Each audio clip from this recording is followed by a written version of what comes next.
Welcome to planet Ayurveda. What is Ayurveda? तो आयुर्वेद शब्द क्या कहता है? आयु प्लस वेद। आयु का मतलब क्या है? लाइफ। वेद मैंने जानना। आयु को टोटलिटी में जानने का नाम आयुर्वेद है। पानी को लेकर ना बहुत सारे जैसे गलत फहमी है लोगों के मन में। पानी सिर्फ हमें सवेरे पीना है, सिर्फ एक गिलास, लेट अस से 250 मिलीग्राम, ठीक है? हाँ। ज्यादा पानी नहीं पीना होता। ओके। छोटी ही उम्र में बच्चों के ग्रे हेयर आ जाते हैं ना। वालों को अगर ठीक रखना चाहते हो तो देसी घी का सेवन करो, दूध में डाल के घी पियो। जैसे स्किन प्रॉब्लम है, जैसे एक्ने होता है, पिगमेंटेशन हाँ, होती है, हाँ, झुर्रियाँ पड़ जाती हैं, हाँ। तो इसके लिए आयुर्वेद में क्या सोल्यूशन है? बेस्ट एंटी एलर्जी दुनिया में अगर कोई है जी, तो जी। दैट इज हल्दी। Right. मैं कई बार मेरे पास पेशेंट्स आते हैं, अभी पीछे बात हो रही थी, मुझे कोई कह रहा था हाँ। तो ये आयुर्वेदिक दवाइयाँ जो है ना वो किडनी खराब करती हैं। हाँ, मेरा क्वेश्चन ये भी है कि आयुर्वेद से जो डायबिटीज शुगर है उसको जड़ से खत्म किया जा जड़ सकता से खत्म है, सिद्धांतिक है। है? नींद ना आने की भी प्रॉब्लम आजकल बहुत से है ना। बहुत कॉमन है। नींद जो है सबसे इम्पोर्टेंट पिलर है। दिन में सोने के लिए हम मना करते हैं आयुर्वेद में, ग्रीष्म ऋतु को छोड़ करके। अच्छा। बाकी ऋतु में हम कहते हैं कि दिन में नहीं सोना चाहिए। हाँ, नहीं जैसे इनकी तासीर को गर्म और ठंडा माना जाता है, दही और शहद। शायद प्योर मिल जाए तो उससे जैसी कोई रीस नहीं है। ओके। तो प्योर मिलता नहीं, निरा कार्बोहाइड्रेट, शुगर वाले की शुगर बढ़ा देगा। जी, जी, क्योंकि जी। शुद्ध नहीं मिलता ना। यानी आयुर्वेद से कैंसर को भी हील किया जा Wonderful। सकता है। आयुर्वेद ही है बेस्ट ओके। इलाज जो है कैंसर के लिए। जी जी। हसम जिसमें सोना या चांदी ये सच में डाली जाती है? कैंसर का ट्रीटमेंट पहले 25, 30, 40 हज़ार में हो जाता था। जी, जी, जी। अब जैसे सोने के रेट बढ़े हैं तो रेट भी बढ़ गया। Hello guys, welcome to another episode of my podcast. I am your host Manisha. दोस्तों, आज के पॉडकास्ट में हम बात करने जा रहे हैं नेचुरल बेस्ड ट्रीटमेंट के बारे में। नेचुरल बेस्ड ट्रीटमेंट जो कि हज़ारों वर्षों से हमारे भारत में चला आ रहा है, जो कि बहुत नेचुरल भी है एंड सेफ भी है। बट हम क्या करते हैं, हमें अपनी डिसीज़ से जल्दी रिलीफ चाहिए तो हम केमिकल बेस्ड ट्रीटमेंट की तरफ स्विच हो जाते हैं। केमिकल बेस्ड ट्रीटमेंट हमें रिलीफ तो देते हैं लेकिन परमानेंट सोल्यूशन नहीं देते, क्योंकि जो केमिकल बेस्ड ट्रीटमेंट्स होते हैं वो हमारी डिसीज़ के रूट कॉज पर काम नहीं करते। जस्ट हमें मतलब एक टेम्परेरी सोल्यूशन जो है वो उनसे मिलता है, जबकि दूसरी तरफ नेचुरल बेस्ड ट्रीटमेंट हमारी जो डिसीज़ हैं उनके रूट कोज पर काम करते हैं और हमें परमानेंट सोल्यूशन देते हैं। चाहे वो थोड़ा सा टाइम लगाते हैं, लेकिन ये जो नेचुरल बेस्ड ट्रीटमेंट है वो हमारी हेल्थ के लिए सेफ भी रहता है, सिक्योर भी रहता है। यानी आज हम बात करने जा रहे हैं नेचुरल बेस्ड ट्रीटमेंट आयुर्वेदा के बारे में। और आयुर्वेद पर डीपली डिस्कस करने के लिए एज अ गेस्ट हमने इनवाइट किया है बहुत ही experienced senior Ayurvedic expert doctor Madan Gulati ji को। Doctor Madan Gulati ji BAMS gold medalist हैं और साथ ही पंचकर्मा योगा पर स्पेशलिस्ट भी हैं। और इतना ही नहीं, इंडिया के आयुर्वेदिक ऑर्गेनाइजेशन की विंग आयुष में as a deputy director and head of the department की पोस्ट पर भी अपनी सेवाएं दे चुके हैं। एट प्रेजेंट वो अपना खुद का आयुर्वेदिक ट्रीटमेंट सेंटर चंडीगढ़ में सक्सेसफुली रन कर रहे हैं। So let's welcome a very expert Ayurvedic doctor Shri Madan Gulati ji. नमस्कार डॉक्टर। नमस्कार जी। A very warm welcome to our podcast. Thank you जी, थैंक यू। सो आपने तो अपनी पूरी लाइफ आयुर्वेद को दे दी है, तो हम आपसे आज आयुर्वेद पर डीपली डिस्कस करने वाले हैं और बहुत सारा ज्ञान लेने वाले हैं आपसे। Certainly। हाँ जी। तो सबसे पहले तो हम यही जानना चाहेंगे कि what is Ayurveda and Ayurveda की जो स्टार्टिंग है वो कैसी हुई एंड आयुर्वेद का एम क्या है? बहुत सुंदर। तो आयुर्वेद शब्द क्या कहता है? आयु प्लस वेद। जी आयु का मतलब क्या है? लाइफ। वेद मैंने जानना। जी तो आयु को टोटलिटी में जानने का नाम आयुर्वेद है। जी जी। मतलब आयुर्वेद वो सिस्टम ऑफ मेडिसिन है जो हमें ये बताता है कि हमारे लिए क्या हितकारी है, क्या अहितकारी है, हाँ जी। क्या सुखकारी है, क्या दुखकारी है, जी जी। कैसा हम आहार विहार करें जिससे कि हमारी हेल्थ ठीक हो। बिल्कुल। आपने देखा होगा कि जैसे हम कोई कंप्यूटर खरीदते हैं, हाँ जी। है ना, या कोई टीवी खरीदते हैं या कोई भी मोबाइल ही लेते हैं, हाँ बिल्कुल है जी। एनी कोई मशीन लेते हैं, तो वो एक मशीन के साथ हमें एक मैनुअल ऑफ इंस्ट्रक्शन दे हाँ, देता है। मिलता है। हाँ जी। देते हैं ना मैनुअल Right। इंस्ट्रक्शंस। जी जी। भाई उसकी रख रखाव अच्छा रखना है, ये खराब हो जाए तो, ताकि परमात्मा ने जब ये हमारी सृष्टि की रचना की हाँ जी। तो उन्होंने कहा भाई ये जो बंदा बनाया मैंने, तो ये कभी बीमार होएगा, गलत मुल्क भी खाएगा, सही में। इसको भी इंस्ट्रक्शंस की एक बुकलेट दे दी। हाँ जी। Manual instructions given by God is Ayurveda. Right right. वो इंस्ट्रक्शंस की किताब है जो अगर हम आयुर्वेद के प्रिंसिपल्स को फॉलो करें, हमारा रहन सहन, हमारी दिनचर्या, जी, जी। खाना पीना सब आयुर्वेद के ढंग से हो, तो 100 साल तो बहुत छोटी सी बात है। 120 साल स्टैंडर्ड लिखा हुआ और है। तब तो जीते भी तो थे वो जब हम हमारे जीते थे, क्योंकि जब हम उसमें से, क्योंकि आयुर्वेद को जब अपनाएंगे तो हमारी जो है, क्योंकि हमारा जो चरक है ना, ओरिजिनल ग्रंथ है हमारा आयुर्वेद का, दैट इज चरक। हमें ग्रंथ के बारे में भी बताइए। डेफिनेटली बताएंगे। देखो आयुर्वेद का जो बेस है अथर्ववेद से है जी। तो हमारे जो ऋषि मुनि जो हैं वो चरक, सुश्रुत, वाग्भट, ये बड़े मतलब मशहूर, क्योंकि हमारे दो होते हैं, एक बृहत्रयी होता है, उसको चरक संहिता, सुश्रुत संहिता, और वाग्भट जिन्हें अष्टांग संग्रह, अष्टांग हृदय ऐसे ग्रंथ लिखे हैं जी। ऐसे हमारा एक लघुत्रयी है जिसमें कि हमारा भाव प्रकाश निघंटु है ना, हमारे शारंगधर संहिता है, माधवनिदान है, ऐसी बुक्स हैं। उस पर बेस्ड है हमारा जो आयुर्वेद सारा है ना। कुछ अथर्ववेद के प्रिंसिपल्स के ऊपर आधारित है, कुछ हमारे ये संहिता ग्रंथ हैं, कुछ हमारे संग्रह ग्रंथ हैं, इन्हीं के आसपास इनके ऊपर टिकाए हैं। तो ये जो है आयुर्वेद का सारा जो ज्ञान तो सिमटा हुआ है। अच्छा जी। तो आपने पूछा कि भाई इसका ओरिजिन कहाँ से हुआ है ना। बिल्कुल, हाँ। वैसे ओरिजिन क्या है कि एक एक्चुअली हमें गिफ्ट के रूप में परमात्मा ने दिया था। गॉड ने हिमसेल्फ ब्रह्मा के थ्रू आयुर्वेद की रचना की जी। तो ब्रह्मा से जो आयुर्वेद है वो किसको मिला? दक्ष प्रजापिता को। जी, जी। दक्ष प्रजापिता ने आयुर्वेद का ज्ञान अश्विनी कुमार, तो उस टाइम पे जो वैद्यज होते थे, हाँ जी। उनको दे दिया। और उसके बाद ये का किसको मिला? इंद्र को। उससे हमारे दो परंपराएं शुरू हो गई, एक काया चिकित्सा की, अच्छा। ठीक है, जो बॉडी की बीमारी, एक सर्जरी वाला पार्ट जो धन्वंतरी है ना, दो बने हैं। तो उसमें से भारद्वाज ऋषि गए वहां पे, उन्होंने इंद्र देवता से वो सारा ज्ञान प्राप्त किया। फिर जो है अत्रेय पुनर्वसु आए, उन्होंने इसको किया। अत्रेय पुनर्वसु से अग्निवेश संहिता आई, अग्निवेश ने ज्ञान किया, उनके शिष्य थे से, ठीक है, Agnivesh one of the good student, उनके फिर चरक संहिता हुआ, दिरबल ने उसके ऊपर संस्करण किया। तो इन किताबों से होते हुए हम लोगों ने आयुर्वेद को ग्रहण किया, तो हम लोगों तक पहुंचा। तो ये एक ऐसी साइंस है जो कि हमारे ऋषि मुनियों से परंपरा के रूप में हमारे तक पहुंची। This is the origin of Ayurveda. और आपने नेक्स्ट पूछा कि what is the aim of Ayurveda. हाँ जी, हाँ। तो एम क्या है? लक्ष्य प्रयोजनम च अस्य है ना, स्वस्थ स्वास्थ्य रक्षणम, जी जी, आतुरस्य विकार प्रशमनम, स्वस्थ पुरुष के स्वास्थ्य की रक्षा, प्रिवेंटिव एक्सपेक्ट, क्यूरेटिव एक्सपेक्ट से ज्यादा प्रिवेंटिव, बीमारी ना हो।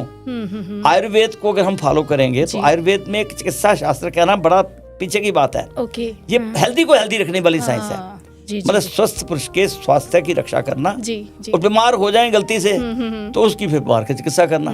तो क्या प्रयोजनम च अस्य स्वस्थस्य स्वास्थ्य रक्षणम, आतुरस्य विकार प्रशमनम च, ये दिया उन्होंने सूत्र कि भाई हमें जो है स्वस्थ को, हेल्दी को, तो प्रिवेंटिव एंड प्रमोटिव हेल्थ, उसके ऊपर हमारा ज्यादा जोर है।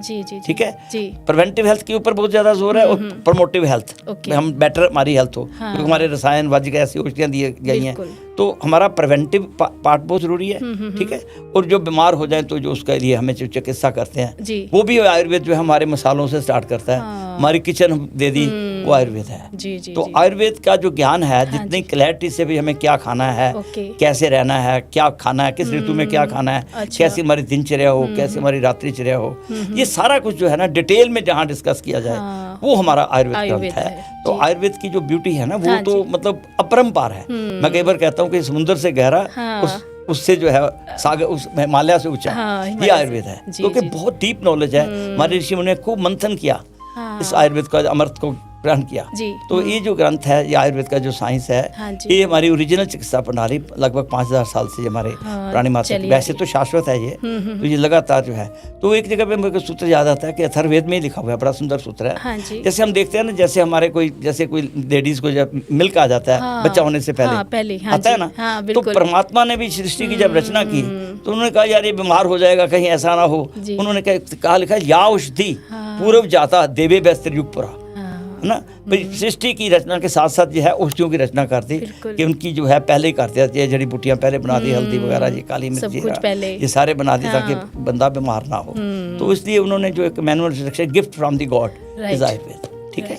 अच्छा, आयुर्वेद का बेसिक कंसेप्ट क्या है? बेसिक, हाँ, आयुर्वेद का जो बेस है ना वो कहते हैं पिंडे से ब्रह्मंडे। जो ब्रह्मांड में हम देख रहे हैं ना, वो हमारे पिंड में है। हमारा शरीर जो है ना वो 5 तत्वों का बना हुआ है। तो हमारे कुछ प्रिंसिपल्स बना दिए उन्होंने, कि पहला सूत्र दिया उन्होंने 5 एलिमेंट्स थ्योरी। इसको कहते हैं कि सर्व द्रव्याणि पंच महाभौतिकम अस्मिन् शास्त्रे। हमारे शास्त्र में जितने भी द्रव्य है ना, जो कुछ भी, हमारा शरीर भी है 5 महाभूतों से बना हुआ है। हम भी ह्यूमन बीइंग कहते हैं ना, ह्यूमस मैंने मिट्टी, हाँ, बीइंग मीन्स लाइफ। बिल्कुल। तो हम क्या है 5 तत्व, क्योंकि हमारा जो शरीर बना हुआ है, हाँ जी, हाँ जी, है ना, जैसे हमारे आयुर्वेद के लिए हम क्या कहते हैं कि आयु जो है ना, आयु, उसमें हमारा आयु क्या है, शरीर इंद्रिय सत्वात्मा संयोगधारी जीवितम नित्यक्ष अनुबंधस्य प्राय आयु चाहते।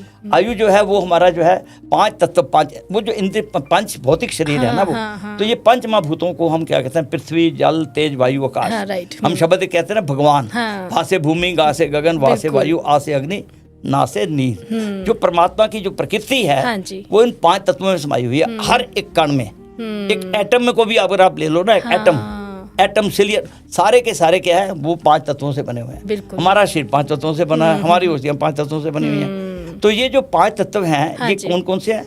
अर्थ, water, fire, air and ether. Right. Ether mean space है ना। तो ये हमारे 5 तत्वों से पंच भौतिक कहते हैं। तो जैसे एक छोटा सा हम एटम भी ले लें, तो एटम में आपको पता है एटॉमिक वेट होता है, तो ये हमें क्या बताता है, न्यूट्रॉन्स का भार जो होता है, प्रोटॉन्स का वो दैट इज पृथ्वी तत्व। वो पता था कि वहाँ पृथ्वी तत्व है। हाँ जी। ये पंचमहाभूत, ये एलिमेंट्स, वो वाली एलिमेंट्स ना गिरना केमिस्ट्री में जो पढ़ते थे, ये हमारे एलिमेंट्स का मतलब ये 5 तत्व हैं, बेसिक तत्व हैं। पंचमहाभूतिक शरीर है ना हमारा, उसमें जो एटम में भी जो है वो हमारी पृथ्वी तत्व की किसके वजह, जिसमें वेट है। ठीक है। तो जो एटम में भी एक न्यूट्रॉन का या प्रोटॉन का जो भार है, वो उसका एटॉमिक वेट होना मींस पृथ्वी तत्व है वहाँ पे। फिर उसमें जो इलेक्ट्रॉन्स मूव कर रहे हैं, उसमें कोहेसिव फोर्स है। कोहेसिव फोर्स जो आकर्षण करके रखती है, कोहेसिव फोर्स, उसको हम कहते हैं जल तत्व, है ना। उसमें जल तत्व है, कोहेसिव फोर्स होती है ना। राइट। फिर उसमें न्यूक्लियस के जो आसपास इलेक्ट्रॉन्स घूम रहे हैं, है ना, वो क्या है, मोशन हो रही है, दैट इज वायु तत्व, उसकी वजह से, है ना। पृथ्वी होगी जल। अगर जब एटम स्मैश कर जाता है, उसमें हिडन हीट होती है, तो क्या होता है, एटम जो हीट कर स्फोट होता है ना, वो दैट इज अग्नि तत्व। अग्नि तत्व भी है उसमें, जल तत्व भी है, वायु तत्व भी है, फिर जो जिस स्पेस में वो घूम रहे हैं, that is space is known as akash. तो एक छोटे से एटम से लेके हमारी सारी बॉडी जो है, ये हमारा आयुर्वेद का बेसिक प्रिंसिपल है कि हम जो है 5 भौतिक हैं। आज हमारे शरीर में कोई वात की कमी हो रही है, पित्त की हो रही है, हमारे जो ये 5 जो है हमारा स्ट्रक्चर है, हमारा जो शरीर बना हुआ है, हमारी जैसे हड्डियां हैं, उसमें पृथ्वी तत्व है। अच्छा, है ना। जहाँ पे हमारा जल है, 70% पानी होता है, तो जल तत्व है हमारे अंदर, बिल्कुल, है ना। जो हमारे अंदर मूवमेंट्स हो रही है, मोशन हो रही है, अब देखो हवा को हम देख नहीं सकते, परंतु वो बाहर जाके देखो तो पत्ते हिलते हैं। तो हमारे अंदर भी जो मूवमेंट हो रही है, गति जो हो रही है, दैट इज वायु तत्व। ठीक है। हमारे शरीर में जितनी भी तो जो स्ट्रक्चर हमारा बना हुआ है, that is made of this 5 elements. तो this are the first concept of Ayurveda, 5 element theory. Second concept जो है बहुत इंपॉर्टेंट है, वो हमारा tri energies theory. Tri energies कौन से हमारे अंदर, क्योंकि जो फंक्शनल काम जो बॉडी में काम हो रहे हैं, उसके लिए जो क्या चाहिए, हमें मुझको एनर्जी चाहिए। तो 3 प्रकार की एनर्जी बताइए, जिसको हम वाता, पित्ता एंड कफा बोलते हैं। तो इसको हम त्रिदोष भी कह देते हैं। इसको हम ये एक्चुअली त्रिदोष नहीं, क्योंकि ये दूषित हो जाते हैं बड़ी जल्दी, तो जरा सी ऊपर नीचे होती है वो चीज़, तो ये दूषित हो जाते हैं। ठीक है ना। तो इसलिए इसको त्रिदोष भी कहते हैं। तो इसको जो है ट्राई एनर्जी थ्योरी के नाम से या त्रिदोष थ्योरी भी कह देते हैं। तो इसमें क्या है, वाता इज द काइनेटिक एनर्जी, जितनी भी मूवमेंट्स बॉडी में करवा रहे हैं, दैट इज वाता। पित्त जो है हमारे अंदर थर्मल एनर्जी है, और कफ क्या है, पोटेंशियल एनर्जी। तो वात को हमारे शास्त्रों में बड़ी डिटेल में लिखा हुआ है। वात मीन्स जो काइनेटिक एनर्जी है, इसकी सबसे ज्यादा इंपॉर्टेंस है हमारी बॉडी में। 80 प्रकार के रोग जो है हमारे वाता से रिलेटेड होते हैं, और उसके बाद जो है 40 प्रकार के रोग जो है हमारे पित्त से रिलेटेड होते हैं, थर्मल एनर्जी से। और जो कफ है उससे 20% रोग होते हैं। तो एक जगह पे लिखा है, पित्त पंगु कफ पंगु पंगवे मल धातु है, वायु ना यत्र नियंत्रित तत्र गच्छन्ति में। एक बात भाई, वायु सबसे ज्यादा इंपॉर्टेंट है। ठीक है। पित्त को भी लंगड़ा कह दिया, कफ को भी लंगड़ा कह दिया, वायु को महान दोष कहा है। तो वायु से 80 प्रकार के रोग हम ठीक करते हैं। काइनेटिक एनर्जी की बड़ी इंपॉर्टेंस है। तो इसको हम समझे साधारण भाषा में, लोगों को मैं कहूँगा कि जो आपकी बॉडी में नर्वस सिस्टम है ना, वो वात है। जितना न्यूरोलॉजी डिपार्टमेंट है ना, वो वात के अंतर्गत आ जाता है। जब हम वात कह देते हैं, इसकी वात खबर, इसका न्यूरोलॉजी डिपार्टमेंट, पार्किंसंस हो रही है, हाथ कांप रहे हैं, ये सब वात के कारण है। है ना। पैरालिसिस हो गया, वात के कारण। सारी बीमारियां जितनी भी हैं, वात के ऊपर नीचे होने से होती है। हमारे शास्त्रों में लिखा है इसके बारे में। अगर इसके नॉर्मल अवस्था के कर्म समझ जाओगे, तो हमें बहुत क्लैरिटी हो जाती है कि भाई वात क्या करती है। तो मैं एक छोटा सा सूत्र आयुर्वेद का बताऊंगा। वैसे तो ये 5 प्रकार के लिखे हुए हैं वात के, प्राण वायु, उदान वायु, अपान वायु, समान वायु, ऐसे 5 में डिवाइडेड है। परंतु जो सूत्र दिया है उत्साह, बॉडी में जो हमारा एंथुसियाज्म है टू टॉक, दैट इज वाता। वाता अगर किसी का नॉर्मल है उसके अंदर उमंग उत्साह रहता है। अब डिप्रेशन होता है तो क्या उमंग उत्साह खत्म हो जाता है। उत्साह कम होना है ना, मैं सवेरे उठा बंदा उसको उत्साह ही नहीं है, इसका वात गड़बड़ है। अच्छा। उत्साह उश्वास निश्वास चेष्टा जो हमारी रेस्पिरेटरी सिस्टम है वात के अंतर्गत है। उत्साह हमारी बॉडी का वात के अंतर्गत है। इसमें डिप्रेशन वात से रिलेटेड बीमारी है। अच्छा। उत्साह उश्वास निश्वास का रेस्पिरेटरी प्रॉब्लम हो रही है, वात का दोष खराब है।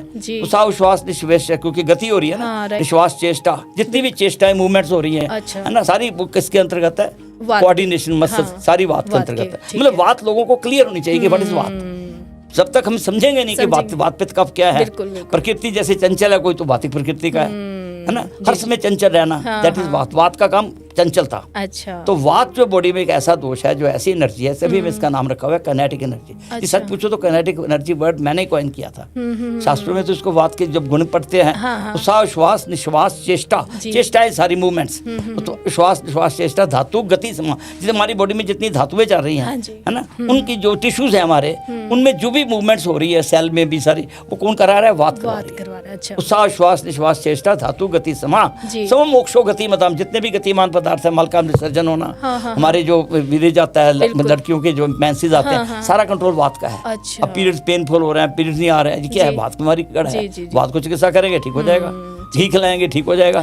मतलब वात को नाश करने वाली चीजें देंगे, जो वात के गुण लिखे हुए हैं है ना, वैसे गुण लिखे रुक्षा लघु सूक्ष्म चाल विशद खार, ऐसे कुछ गुण लिखे हैं। तो ये वात को जो अच्छी तरह से समझने के लिए हम सबसे इम्पोर्टेंट बात क्या है कि हमें ये देखना होगा कि वात जो है हमारी बॉडी में किस तरह के मतलब बैलेंस होनी चाहिए। अच्छा, तो काइनेटिक एनर्जी के लिए मैंने बताया उत्साह उश्वास निश्वास चेष्टा धातु गति समा सुमो मोक्षो गतिमताम वायो कर्म विकारजम।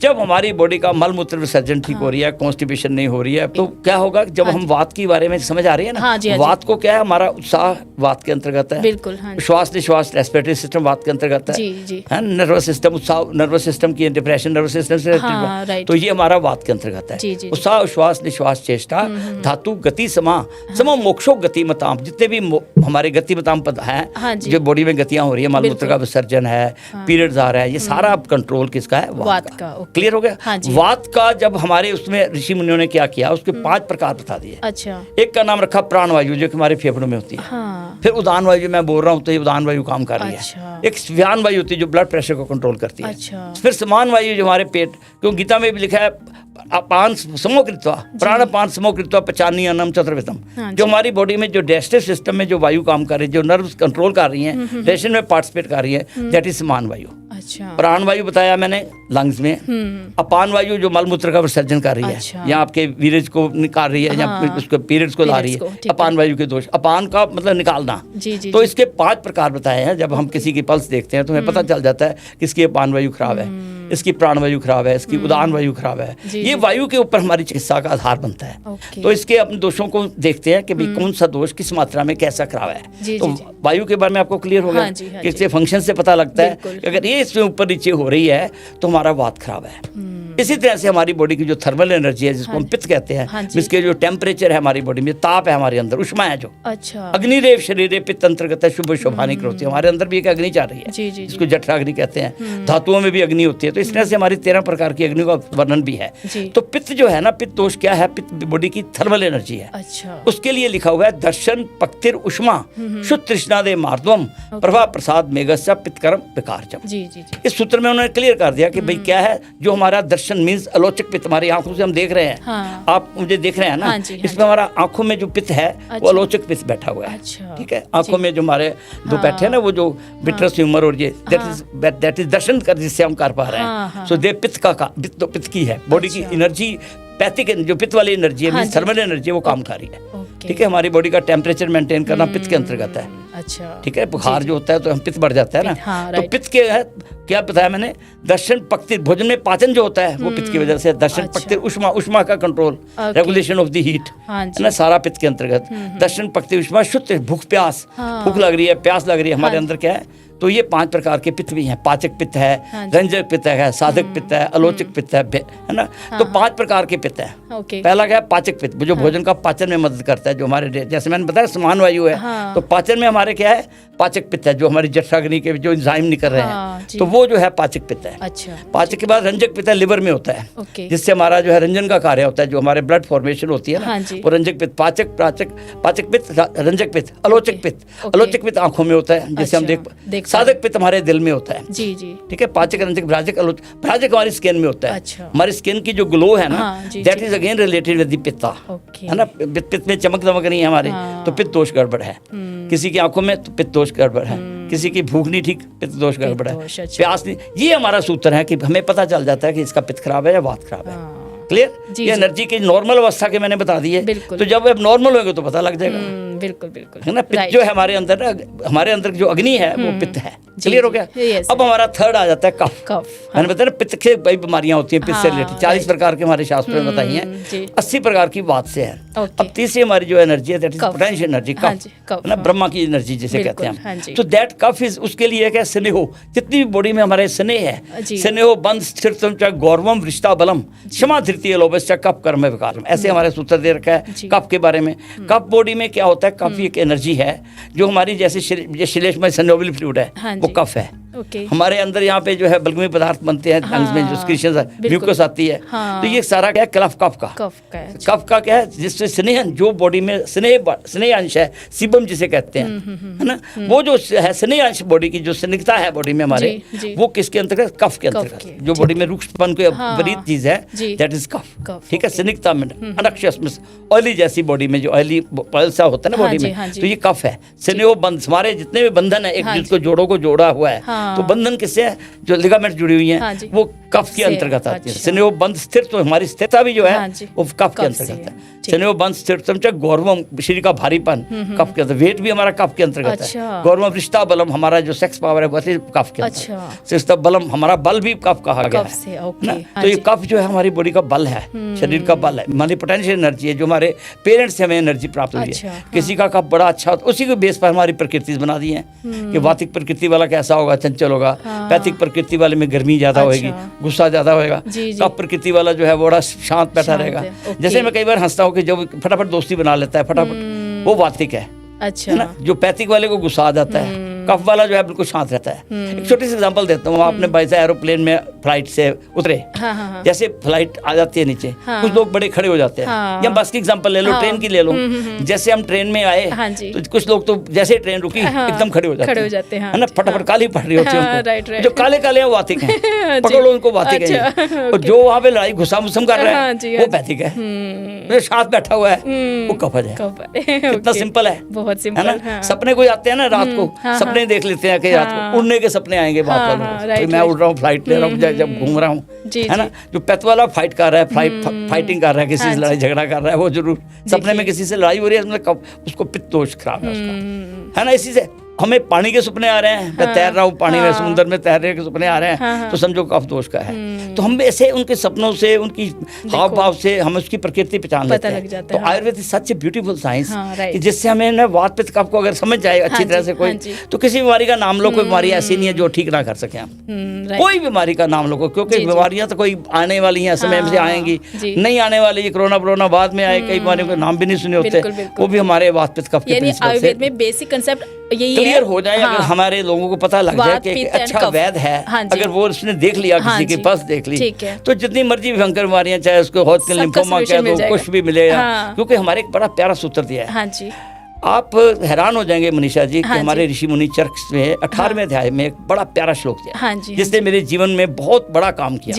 क्योंकि मैंने उसी सूत्र को, जब मैं एमडी कर रहा था पटना में, मैंने पोस्ट ग्रेजुएशन किया बीएमएस करने के बाद, तो वहाँ पे जब एमडी करके मैं आया, तो मुझे याद है कि ये उस समय ये सूत्र हमारे अंदर पिला दिया गया था है ना, क्योंकि उसमें रिविजन करते हैं ना, पढ़ाई ज्यादा गहराई से करते हैं। तो मुझे एक सूत्र चरका याद आता है जिस पर मेरा सारा बेस है, सारी मेरी चिकित्सा प्रणाली मेरे उसी आधार पर है। उस सूत्र को मैं अपने दर्शकों से शेयर कर रहा हूँ। उसमें लिखा है हमारे ऋषि मुनियों ने, विकार नाम अकुशलम, विकारों के नामों में अगर अकुशल भी हो, आपको नहीं पता यार ये कौन सी बीमारी आ गई, मैंने तो देखी भी नहीं, पढ़ी भी नहीं है, बोचिस डिजीज आ गई है, फलानी आ गई है, सार्कोडोमा आ गया, मल्टीपल स्क्लेरोसिस आ गई है, या कुछ बीमारी जिसको कि हमने जिक्र नहीं पढ़ा था। तो वो कहता है, ऋषि मुनि हमें क्या कहते हैं, विकार नाम कुशलम न जिरयत कदाचिन, घबराना नहीं है। वैद्य को कहता है नहीं, घबराना नहीं है, है ना, शर्म भी महसूस मत करना कि मुझे यार ये बीमारी आ गई, मैं इसको कहाँ से आ गई, तो how I will cure it. तो क्या इस सूत्र को याद रखना, विकार नाम अकुशलम न जिरयत कदाचिन, ना ही सर्व विकारा नाम धूर्त। आने वाले समय में भी कई बीमारियां ऐसी आएंगी, वो भी आपको फेस करनी पड़ेंगी। जी। तो फिर करना क्या है, उसको कैसे करें। विकार नाम कुशलम ना जीरत कदाचिन, ना ही सर्व विकारानाम नाम तो ध्रुव स्थिति। ऐसी ध्रुव स्थिति कभी होएगी नहीं, ये सब बीमारियों के नाम देते रह जाओगे। Naming of disease is not important, आप उसको लक्षण को देखो, है ना। तस्माद विकार प्रकृति, विकार की प्रकृति देखनी, जैसे मैंने वात पित्त का बताया ना, कि किसी वातिक है, पैथिक है, कफ है, क्या ढूंढो।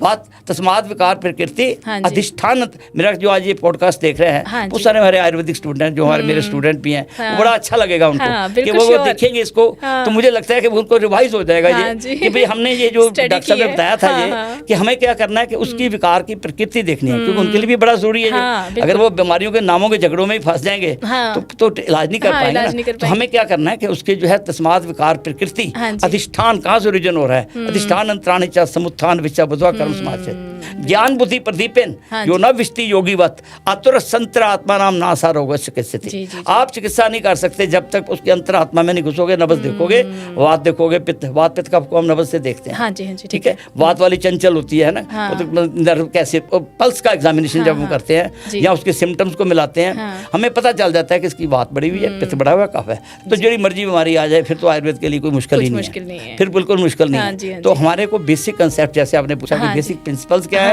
उसमें ऐसे हमारा 6 रस का सिद्धांत है। हमारे 6 रस बताए गए, स्वीट, सावर, साल्टी, पंजेंट, बिटर, स्टिंजेंट, मधुर, अम्ल, लवण, कटु, तिक्त, कषाय। मधुर मैंने मीठा, अम्ल मैंने खट्टा, लवण मैंने जो है नमकीन, है ना, मधुर, अम्ल, लवण, कटु, कटु रस होता है जो हमारा पंजेंट टेस्ट होता है, है ना। तो बिटर रसायन कंसेप्ट पे आ गए आप। नहीं, रसायन नहीं, हमारे जो है rasa means taste. Okay, this is the 6 taste theory.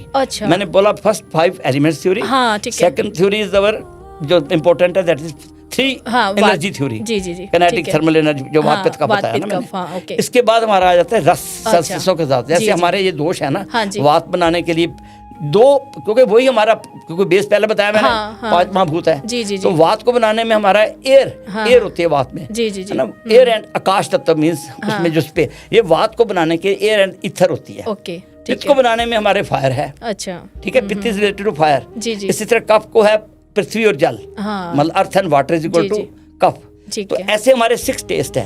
हमारी चिकित्सा कैसे चलती है कि हमें 6 टेस्ट दे दिए, जड़ी बूटियों के ले लो, घर की किचन के ले लो, सभी, कोई तो मिट्टी होएगी, कोई चीज खट्टी होएगी, कोई नमकीन होएगी, कड़वी भी होएगी, कोई कड़वी होगी, तिक्त रस की, बिटर होएगी, कोई पंजेंट टेस्ट है, जैसे अदरक लहसुन, है ना, अदरक पंजेंट है, कटु है ना। ऐसे हमारा एक कषाय रस होता है ना। कषाय रस, अमरूद के पत्ते खा लिए, हर्ड खा लिया हमने, ये कषाय रस वाली चीजें हैं, इसको एस्ट्रिंजेंट बोलते हैं। तो इसमें भी दो धातुएं बनी हुई हैं। जैसे हमारा मधुर रस बनाने में पृथ्वी और जल है, अच्छा, अम्ल बनाने में पृथ्वी जमाग्नि, है ना, लवण बनाने में जल जमाग्नि, पृथ्वी जल, है ना। ऐसे बनाने में 2 तत्व जो 5 महाभूतों के बताए मैंने, वो आपस में जुड़े हुए हैं। तो हमें जब पृथ्वी तत्व को बढ़ाना है, तो पृथ्वी तत्व वाली अगर कोई चीज, हमारा कफ दोष है किसी का, तो कफ दोष को बढ़ाने में क्या, पृथ्वी जल वाली चीजें खाएंगे तो हमारा वेट बढ़ेगा। मधुर रस खाएंगे तो वेट बढ़ेगा, क्योंकि उसमें पृथ्वी जल है, कफ में भी पृथ्वी जल थी। मतलब ऐसे सिद्धांत बना रखे हैं कि इन सिद्धांतों का आपस में इंटर रिलेशन है। जैसे मैंने बताया ना, मधुर रस खाने से पृथ्वी जमा आकाश है, पृथ्वी जमा जल है ना। अमल खाएंगे तो आपके अंदर पृथ्वी जमा अग्नि जा रही है। कटु खाएंगे ना, पृथ्वी, लवण खाएंगे तो आपका जल जमा अग्नि है ना। कटु रस वाली चीजें अगर खाएंगे तो उसमें वायु है, वायु जमा अग्नि, वायु और अग्नि आएगा तो कटु रस वाली चीजें बनती हैं, आपकी वायु और अग्नि बढ़ जाएगी। ऐसे तिक्त रस में क्या होता है, वायु जमा आकाश। फिर हमारा ऐसे कषाय रस होता है जिसको एस्ट्रिंजेंट बोलते हैं, उसमें क्या होती है, वायु प्लस पृथ्वी। तो ये अगर हमें वैद्य को ये पता हो कि ये 5 तत्व से हमारे रस बने हुए हैं, उसी सिद्धांत के ऊपर हमारी चिकित्सा होगी। जैसे हमने किसी को हमने मधुर, अम्ल, लवण पदार्थ दे दिए, तो वो उसमें पृथ्वी जल है, तो वो हमारे कफ के दोष को बढ़ा देगी।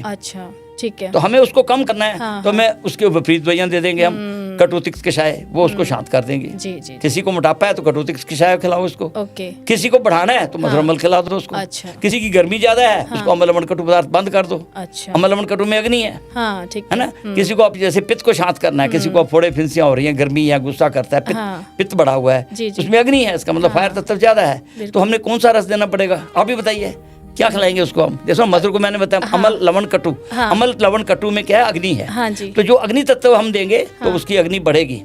तो हमने उसको शांत करना है, तो मधुर तिक्त कषाय, स्वीट ना, बिटर एंड एस्टिंजेंट चीजें देंगे तो उसकी गर्मी शांत हो जाएगी। जैसे बीपी वाला पेशेंट है उसकी अग्नि शांत हो जाएगी। अच्छा। तो पित्त को शांत करना है तो हमें मधुर तिक्त कषाय। जी जी जी। पित्त को बढ़ाना है अमल लवण कटु, ये बढ़ा देंगे उल्टे रस। ठीक है। ऐसे मधुर तिक्त कषाय, ये कंसेप्ट है हमारे कि जब हमें पेशेंट आ गया हमारे पास, हमने सिर्फ उसका बैलेंस करना है। ऐसी दवाइयां मन में सोचेंगे यार इसका पित्त शांत कर दें, इसका पित्त वात का, ये आयुर्वेद चिकित्सा है। कितना आसान है, कितनी को रॉकेट साइंस नहीं है, बड़ी इजी साइंस है आयुर्वेद।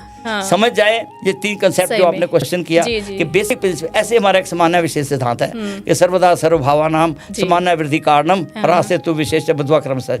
तो ये बड़ा अच्छा समुंदर है। तो कौन सी चीजें जो सिमिलर चीजें वो सिमिलर को बढ़ाती है ना, जो उसके विपरीत दे देंगे वो घटा देंगे, है ना। तो ये कंसेप्ट को, ये बेसिक कंसेप्ट है। बिल्कुल बिल्कुल, ये जानना बहुत जरूरी है, बहुत जरूरी है हर एक को जानने, और खास करके मेरे जो भाई वैद्य जो प्रैक्टिस कर रहे हैं, अगर इस कंसेप्ट को समझें और विकारों के नामों से ना घबराएं, और वो जो है इसको आयुर्वेद की चिकित्सा को उसके सूत्रों के हिसाब से करें, तो I think it's very simple कि कोई भी बीमारी आपके सामने आती है ना। मुझे अभी तक नहीं बोलता, नॉन हॉजकिन लिम्फोमा का पेशेंट मैंने ठीक किया था कि वो उसको मुझे नहीं पता था, मैं तो सुना भी नहीं था इस बीमारी का नाम।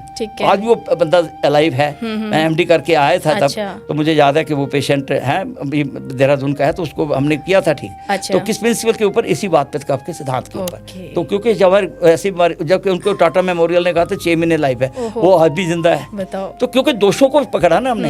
हमारे लिए सारी जितनी लाइफस्टाइल डिजीजेज है ना, वो आयुर्वेद के बिना कोई नहीं ठीक कर सकता। चाहे आप डायबिटीज ले लो, चाहे अपने ब्लड प्रेशर ले लो, चाहे कैंसर ले लो, चाहे एस्थमा ले लो, चाहे जिसमें ये मॉडर्न साइंस के जो है ना केमिकल बेस्ड सिस्टम है, वो क्या करते हैं कि ये कहते हैं आपको ब्लड सारी उम्र खानी दवाई, आपको थायराइड सारी उम्र खानी दवाई, डायबिटीज सारी उम्र खानी दवाई, सारी उम्र दवाई खानी है, क्या इसी काम के लिए आयुर्वेद है।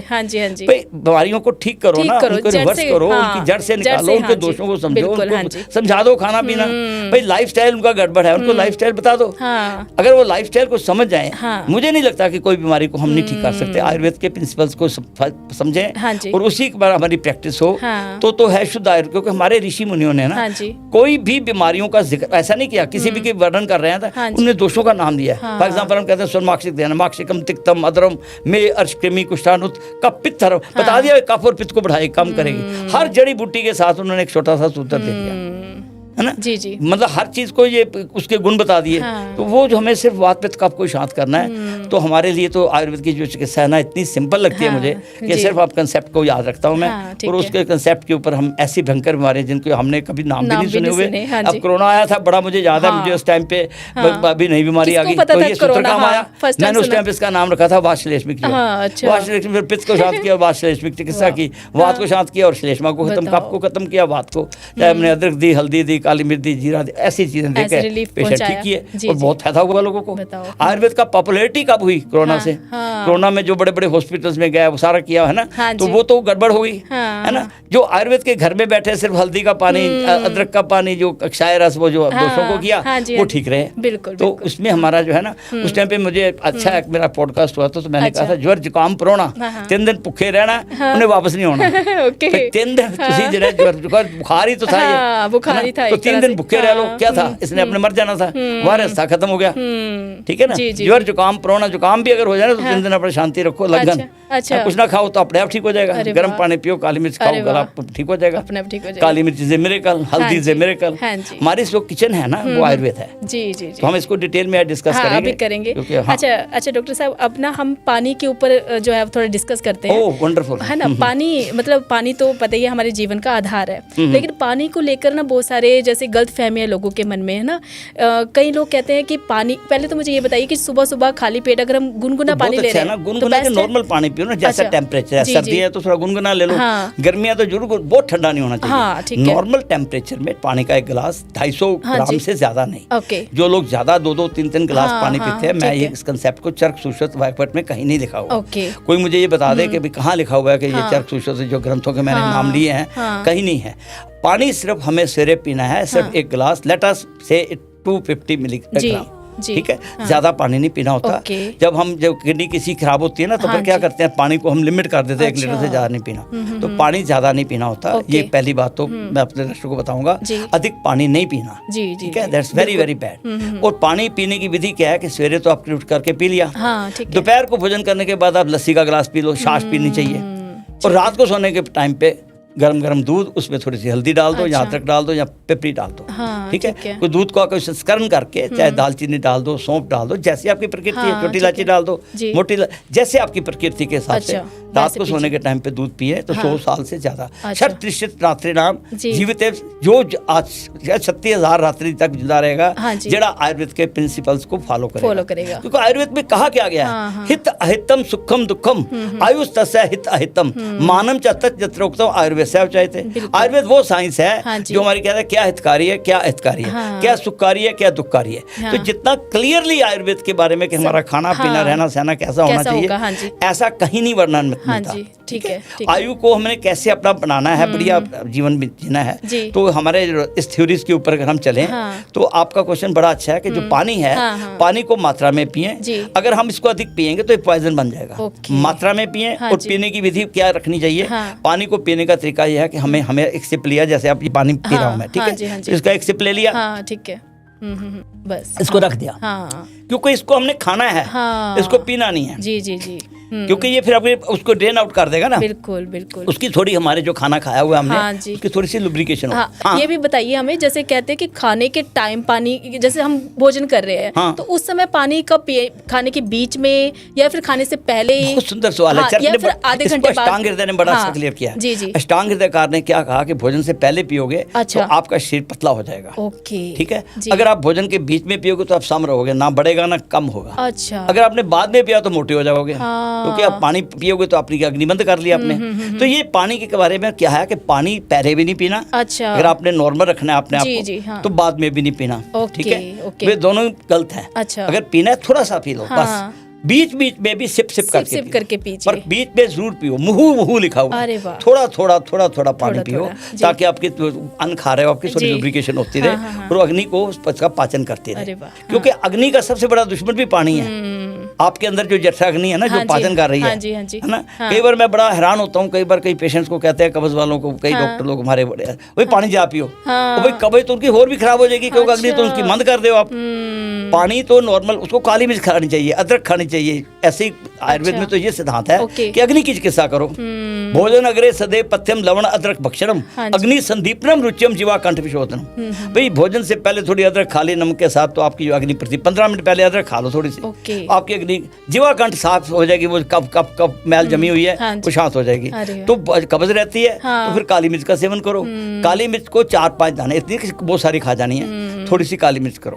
काली मिर्च से मिरेकल है ना, मृचकम तिक्तम उष्णम तिक्तम है, ऐसा लिखा हुआ है। मिर्च को जो है कटु तीक्ष्ण, क्योंकि अग्नि प्रदीप्त करती है। तो सिंपल काली मिर्च जादू है, जादू। आज लंग कैंसर के पेशेंट में हल्दी और काली मिर्च कमाल कर रही है, उनके पेशेंट में फायदा कर रही है, बड़ी कमाल का। और बड़े महंगे कैप्सूल बिक रहे हैं मार्केट में, सिर्फ हल्दी और काली मिर्च डाली हुई है। टर्मेक्स के नाम पे आते हैं कैप्सूल, मिलते हैं, हम देखते हैं, बड़ी खुशी भी होती है कि आयुर्वेद कहाँ पहुंच गया। कोई ग्लोबलाइजेशन ऑफ आयुर्वेद हमारा एम था, तो ग्लोबलाइजेशन आयुर्वेद की हो चुकी है। मैं खुद लंदन में गया था, मुझे वहाँ पे मौका मिला था, प्रिंस चार्ल्स ऐसे उन ग्रेट पर्सन्स को हमने देखा, और क्योंकि यहाँ भी आए थे तो हमने सेमिनार किया था। तो आपने मतलब मैं उसको आयुर्वेद को सारे वर्ल्ड में शायद किसी भी कोना ऐसा नहीं है जहाँ पे हमने नहीं मैं गया और मैं फैलाया है इसको। लंदन में हमने इसकी शुरुआत की थी। तो आयुर्वेद जो है सारे वर्ल्ड में फैला है, क्योंकि उसमें ब्यूटी है, इसके अपने कुछ सिद्धांत है, इसके अपने कुछ प्रिंसिपल्स हैं। तो आयुर्वेद जो है वो एक ऐसी मिरेकल साइंस है जिसको जो हक मिलना चाहिए था वो अभी तक मिला नहीं था। तो इसको मिला है जब हमारे जो चेंजेस हुए पॉलिटिक्स में, तो इसमें क्या है कि इसको हमारे मोदी जी ने काफी उठाया है इसको। आयुर्वेद जो है आज बहुत तेजी से सारे वर्ल्ड में मतलब इसको पहुंचा दिया, और आयुर्वेद का डे मनाने लग गया, national Ayurveda day, national yoga day. इसको छुपी हुई थी, आयुष डिपार्टमेंट का नाम की पहले पहले इंडियन सिस्टम मेडिसिन हुआ करता था, ISMNH, शुक्रिया था आयुर्वेद। तो इसको भी हमने करवाने के लिए हम वन ऑफ द योगदान मेरा भी रहा उसमें।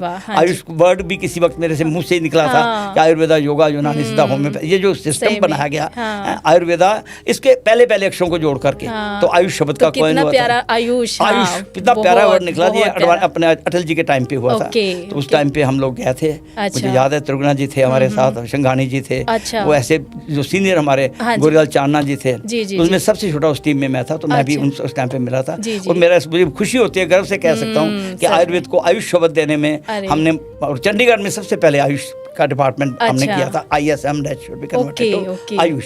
तो एक लव था आयुर्वेद के प्रति, मतलब जैसे पैशन होता है ना, मैं उस पैशन से जुड़ा हुआ था। मैंने आयुर्वेद को मतलब दिल से चाहा कि ये साइंस जो है बहुत हमारी पिछड़ी हुई साइंस, आज हमारे वो सारे सपने पूरे हो रहे हैं और हमारे जितने आयुर्वेद अब तेजी से सारे वर्ल्ड में फैल रहा है, तो बड़ी खुशी होती है। बिल्कुल बिल्कुल। और वैसे भी कहते हैं डॉक्टर साहब, जो पानी का क्वेश्चन आपका बातों में हम चले जाते हैं, तो पानी के बारे में क्लियर हो गया कि पानी जो है हमेशा थोड़ा थोड़ा पीना है, ज्यादा नहीं पीना, भोजन के बाद नहीं पीना, भोजन से 2-2.5 घंटे के बाद पियो। और रात को पानी या तो गर्म दूध पियो, या फिर किसी को प्रॉब्लम है तो क्या लिखा हुआ है हमारे आयुर्वेद में, है ना, श्लेष्मा आमवात मेदो घनम वस्ति शोधन दीपनम श्वास कास ज्वर हरम पीतम उष्णम उत्कम निशि। पानी के बारे में क्वेश्चन है तो याद करो, दुनिया को पता होना चाहिए कि किसी को बलगम बहुत बनती है भाई। श्लेष्मा आमवात जोड़ों की दर्द है, श्लेष्मा आमवात मेदो घनम मोटापा कम करना है, श्लेष्मा आमवात मेदो घनम वस्ति शोधन दीपनम, आपके बस वस्ती मीन्स ब्लैडर, वस्ति शोधन दीपनम, श्वास कास, श्वास भी है कास भी है, गला बार बार खराब हो रहा है तो रात को सोने के टाइम पे गर्म पानी पियो, आयुर्वेद का सिद्धांत है। श्लेष्मा आमवात मेदो घनम वस्ति शोधन दीपनम श्वास कास ज्वर हरम पीतम उष्णम उत्कम निशि। रात को सोने के टाइम पे गर्म पानी पियो, या फिर रात के समय गर्म गर्म दूध पियो, कोसा कोसा दूध, उसमें थोड़ा हल्दी डाल लो, कभी उसमें पिपली डाल दो, अदरक डाल दो, अपने दोषों के हिसाब से। अगर आपके अंदर कोई बॉडी की उसको कोई एलर्जी हो रही है तो हल्दी डाल दो, है ना, आपके अंदर वो कफ ज्यादा है तो उसको शांत करो, ठीक है। इस तरह से पानी का आपका क्वेश्चन। अच्छा डॉक्टर सर, जैसे बालों की समस्या भी आजकल सभी को रहती है, जैसे छोटी ही उम्र में बच्चों के ग्रे हेयर आ जाते हैं ना। मैं अपना ही बताऊं तो मैं जब 9th और 10th में थी ना, तो मेरे के स्टडी का तो डिप्रेशन रहता ही है ना एक तरह से, है ना, तो उस वजह से बाल बहुत जल्दी वाइट आ गए। तो सभी को प्रॉब्लम होती है, तो इसके लिए आयुर्वेद नहीं, सभी को नहीं होती। हमारे पित्तवर्धक आहार विहार से जल्दी बाल गिरते भी है, या पैथिक प्रकृति हो, गुस्सा करते हैं, गुस्सा करने से पैथिक चीजें खाते हैं, गर्म चीजें, और घी का सेवन नहीं करते।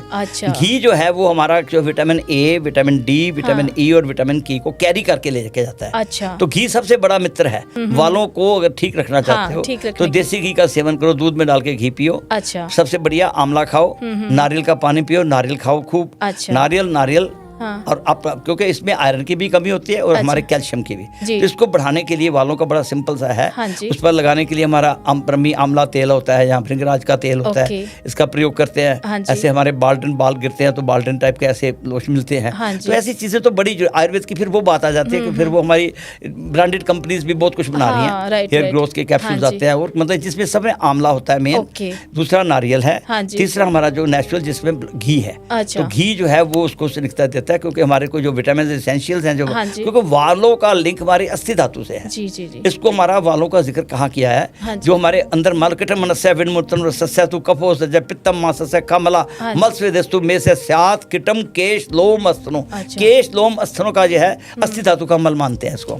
तो अस्थि धातु जो हमारी बॉडी में पृथ्वी तत्व वाली है ना, उसको बढ़ाने के लिए जो हमारी बॉडी को चीजें चाहिए वो हमें न्यूट्रिएंट्स मिल जाएं तो बाल हमारे गहरे हो जाएंगे, काले हो जाएंगे, और पित्त को बढ़ाने वाले बाल जो है चिट्टे बाल होते हैं हमारे पित्त की वजह से। अग्नि तत्व को थोड़ा कम करना है, नेचुरल मधुर चीजें खाएं, नेचुरल तिक्त रस की चीजें खाएं, कषाय रस की चीजें खाएं, अम्ल लवण कटु पदार्थ बंद कर दें। अम्ल मैंने खट्टे, लवण मैंने ज्यादा नमक वाले, कटु मैंने अदरक लहसुन प्याज कम कर दें। तो ये आपका पित्त दोष शांत हो जाएगा, बाल चिट्टे नहीं होंगे, और आपका देसी घी क्योंकि बाल शब्द को भी शांत करता है। घृतम पित्त अनिल हरम रस शुक्र ओसाम हितम।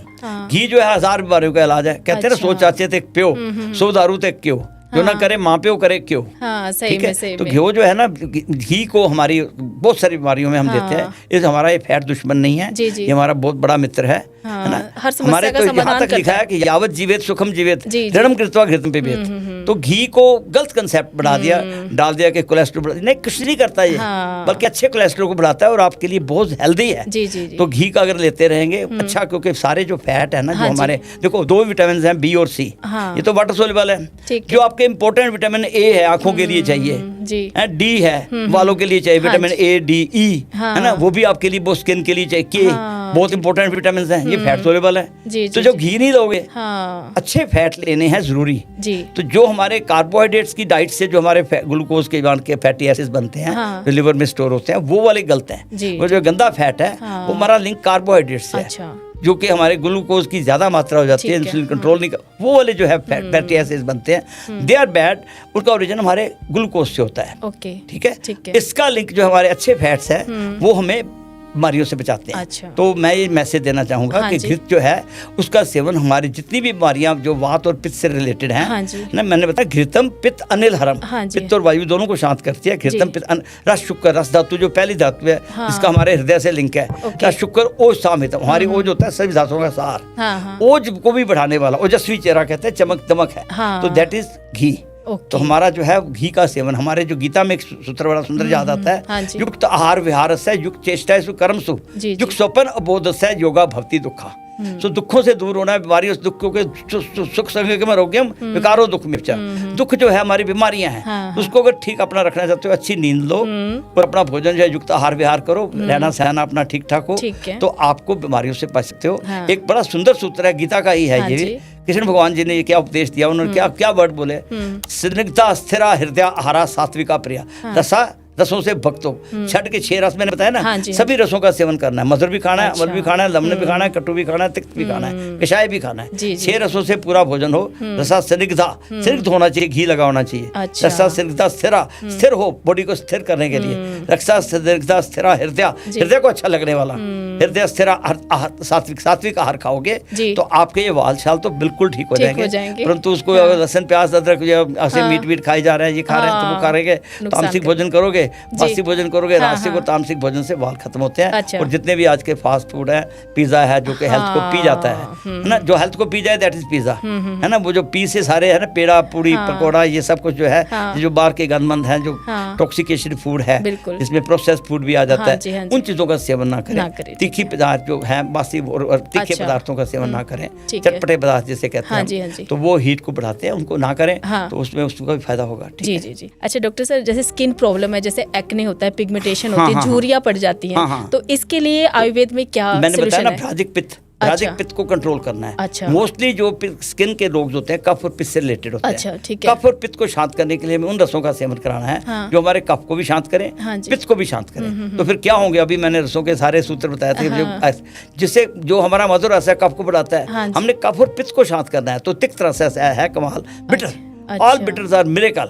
ठीक है। स्किन के लिए तभी हम नीम देते हैं, हाँ। मंजिष्ठा देते हैं, जी, जी। है ना, मंजिष्ठा करते हैं, हरिद्रा, ये सारे जो है कटु तिक्त कषाय, इन पदार्थों को हम सेवन कराते हैं, जिससे कि हमारा जो है पित्त शांत हो। जैसे हमारे अब एलर्जी हो, काली मिर्च है जैसे हमारे, तो जैसे किसी को अब तफड़ हो जाते हैं, ठीक है, तफड़ से शपाकी हो जाती है। शपाकी का कितना सिंपल सा इलाज है, काली मिर्च ले लो, अच्छा, और काली मिर्च में थोड़ा सा आपने क्या डाल देना, अपनी कोई मिश्री, या सबसे अच्छा घी। अच्छा। आपने आधा चम्मच काली मिर्च का पाउडर ले लो, ओके। आधा चम्मच अपना देसी घी, प्योर गाय का घी, A2 गाय का हो तो बेस्ट है जी। ना, येलो कलर का जो घी मिलता है, उसको दोनों को मिला करके अगर आपने रोज रात को सोने के टाइम पे लिया, और सरसों के तेल में थोड़ा सा नमक डाल के, सेंधा नमक डाल के, अच्छा, उसकी मालिश कर लो, मालिश करके अपना गर्म जो है उसमें बाद नहा लो। अच्छा, ठीक। तो मेरे ख्याल से जो स्किन की प्रॉब्लम जैसे एलर्जी ऐसे तप्पड़ होते हैं, तो उनको सबको ठीक करती है। बेस्ट एंटी एलर्जी दुनिया में अगर कोई है तो दैट इज हल्दी, है ना, मजीठ है, काली नीम है हमारे। हाँ जी, हाँ लोकल लगाने के लिए भी हम स्किन के लिए जो है एक्नीज को ठीक करने के लिए, तो हम उनको कहते हैं भाई तुम ये जो है, जैसे दही है, दही पित्तवर्धक है, तो दही को मना करते हैं हम। अच्छा। दही जो है वो पित्तवर्धक है, हम कहते हैं दही खाने में तो ठंडी लगती है, पर उसकी तासीर तो गर्म है।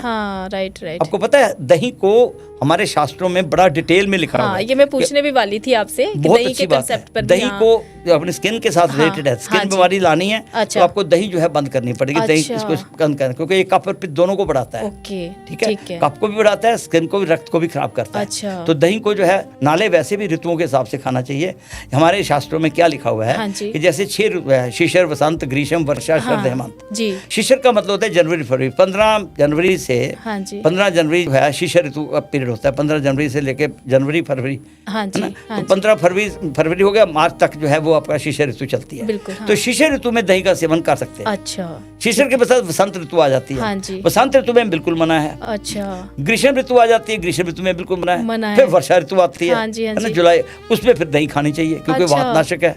ठीक है, ऋषि मुनियों ने तो बड़ी क्लियर दिया, वाग्भट ने बड़ा सुंदर सूत्र दिया कि शिशिर ऋतु में खानी है, हेमंत ऋतु में खाने। हेमंत ऋतु होते दिसंबर का महीना, नवंबर दिसंबर का मंथ, उस टाइम मना करते हैं, उस टाइम पे खानी चाहिए क्योंकि उष्ण है। सर्दी है तो आपको उष्ण चीज खानी है ना, इधर से वायु का प्रकोप को शांत करती है। तो दही मेरे कल है आपके 3 ऋतुओं में। कौन कौन सी ऋतु बताई मैंने जिसमें बेस्ट है? एक तो हेमंत ऋतु, ठीक है। एक हमारी जो शिशिर ऋतु, जनवरी फरवरी का महीना या नवंबर दिसंबर का महीना, महीनों के हिसाब से समझो ना। बिल्कुल। तो इसमें जो है तीसरा वर्षा ऋतु, जब आपके बरसात हो रही होती है ना, तो उसमें तो दही को हमने खाना है। तो दही जिसमें नहीं खाना वो कौन सी है? ग्रीष्म ऋतु, गर्मियों में नहीं खानी जी, और आपके बसंत ऋतु में नहीं खाने, कफ पर आएगी। ठीक है, कफ और पित्त बढ़ानी है। तो वो बसंत ऋतु में कफ का काल है। अच्छा, वर्षा ऋतु वायु का काल है, वात को शांत करती है ये, तो वर्षा ऋतु में तो खानी है। इस तरह से हमारे जो दोषों के हिसाब से बताया गया है कि हर दोष का ना कोई प्रकोप काल होता है। उसका जो है जैसे वात का प्रकोप काल, शरद ऋतु जो है वो पित्त का प्रकोप काल है, तो शरद में नहीं खानी, जिसे ऑटोमिन कहते हैं हम, तो उसमें नहीं खानी। सितंबर का मंथ जो है ना, उसमें फिर बंद करनी होती है। तो ऋषि मुनियों ने बड़ी डिटेल में बताया। ऐसे हमारे हर के बारे में, किस ऋतु में किसके साथ खाएं, बड़ी डिटेल में है। अगर हम देखें भी शिशिर ऋतु में हल्दी हरड़ को कैसे खाएं, है ना, इस दोषों के हिसाब से बड़ी डिटेल में है।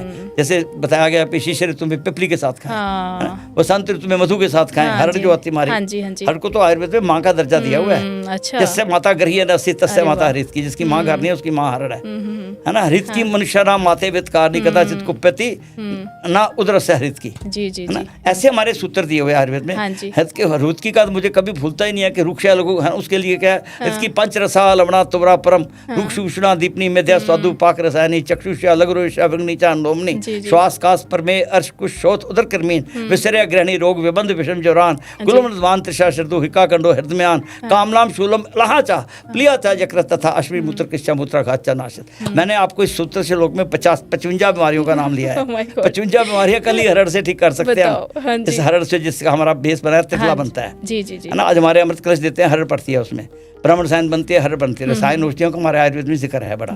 तो ये जो छोटी छोटी चीजें हैं ना आयुर्वेद में, इसको रसायन बोला गया है। हर चीज को, आंवले को रसायन बोला गया है ना, जिसने गुण हरड़ में है उसमें आंवले में होते हैं। तो आपका जो क्वेश्चन है इसमें आपने बताया कि जो आपकी स्किन प्रॉब्लम्स हैं, स्किन को हमारे दोषों के हिसाब से करना है। तो बड़ा लुक को लगाने के लिए आप मंजिष्ठा का लेप कर दो, संतरे के छिलके लेकर के, मसूर की दाल का लेप बना लो। ये एक्नीज के लिए बड़ा अच्छा है ना। वो जो पिपल उसका सिंबल का पेड़ होता है, उसके जो कांटे होते हैं, अगर उसका कांटों का रस निकाल के वो लगाओ, एक्नीज खत्म। तो ये सूत्र छोटे छोटे दिए हुए आयुर्वेद में, सिर्फ हमारे को ढूंढने की उसकी जो ग्रंथों में हमारे फैला हुआ है ना। मैंने बताया ना, समुद्र से भी गहरा है और उससे भी हिमालय से भी ऊंचा है आयुर्वेद।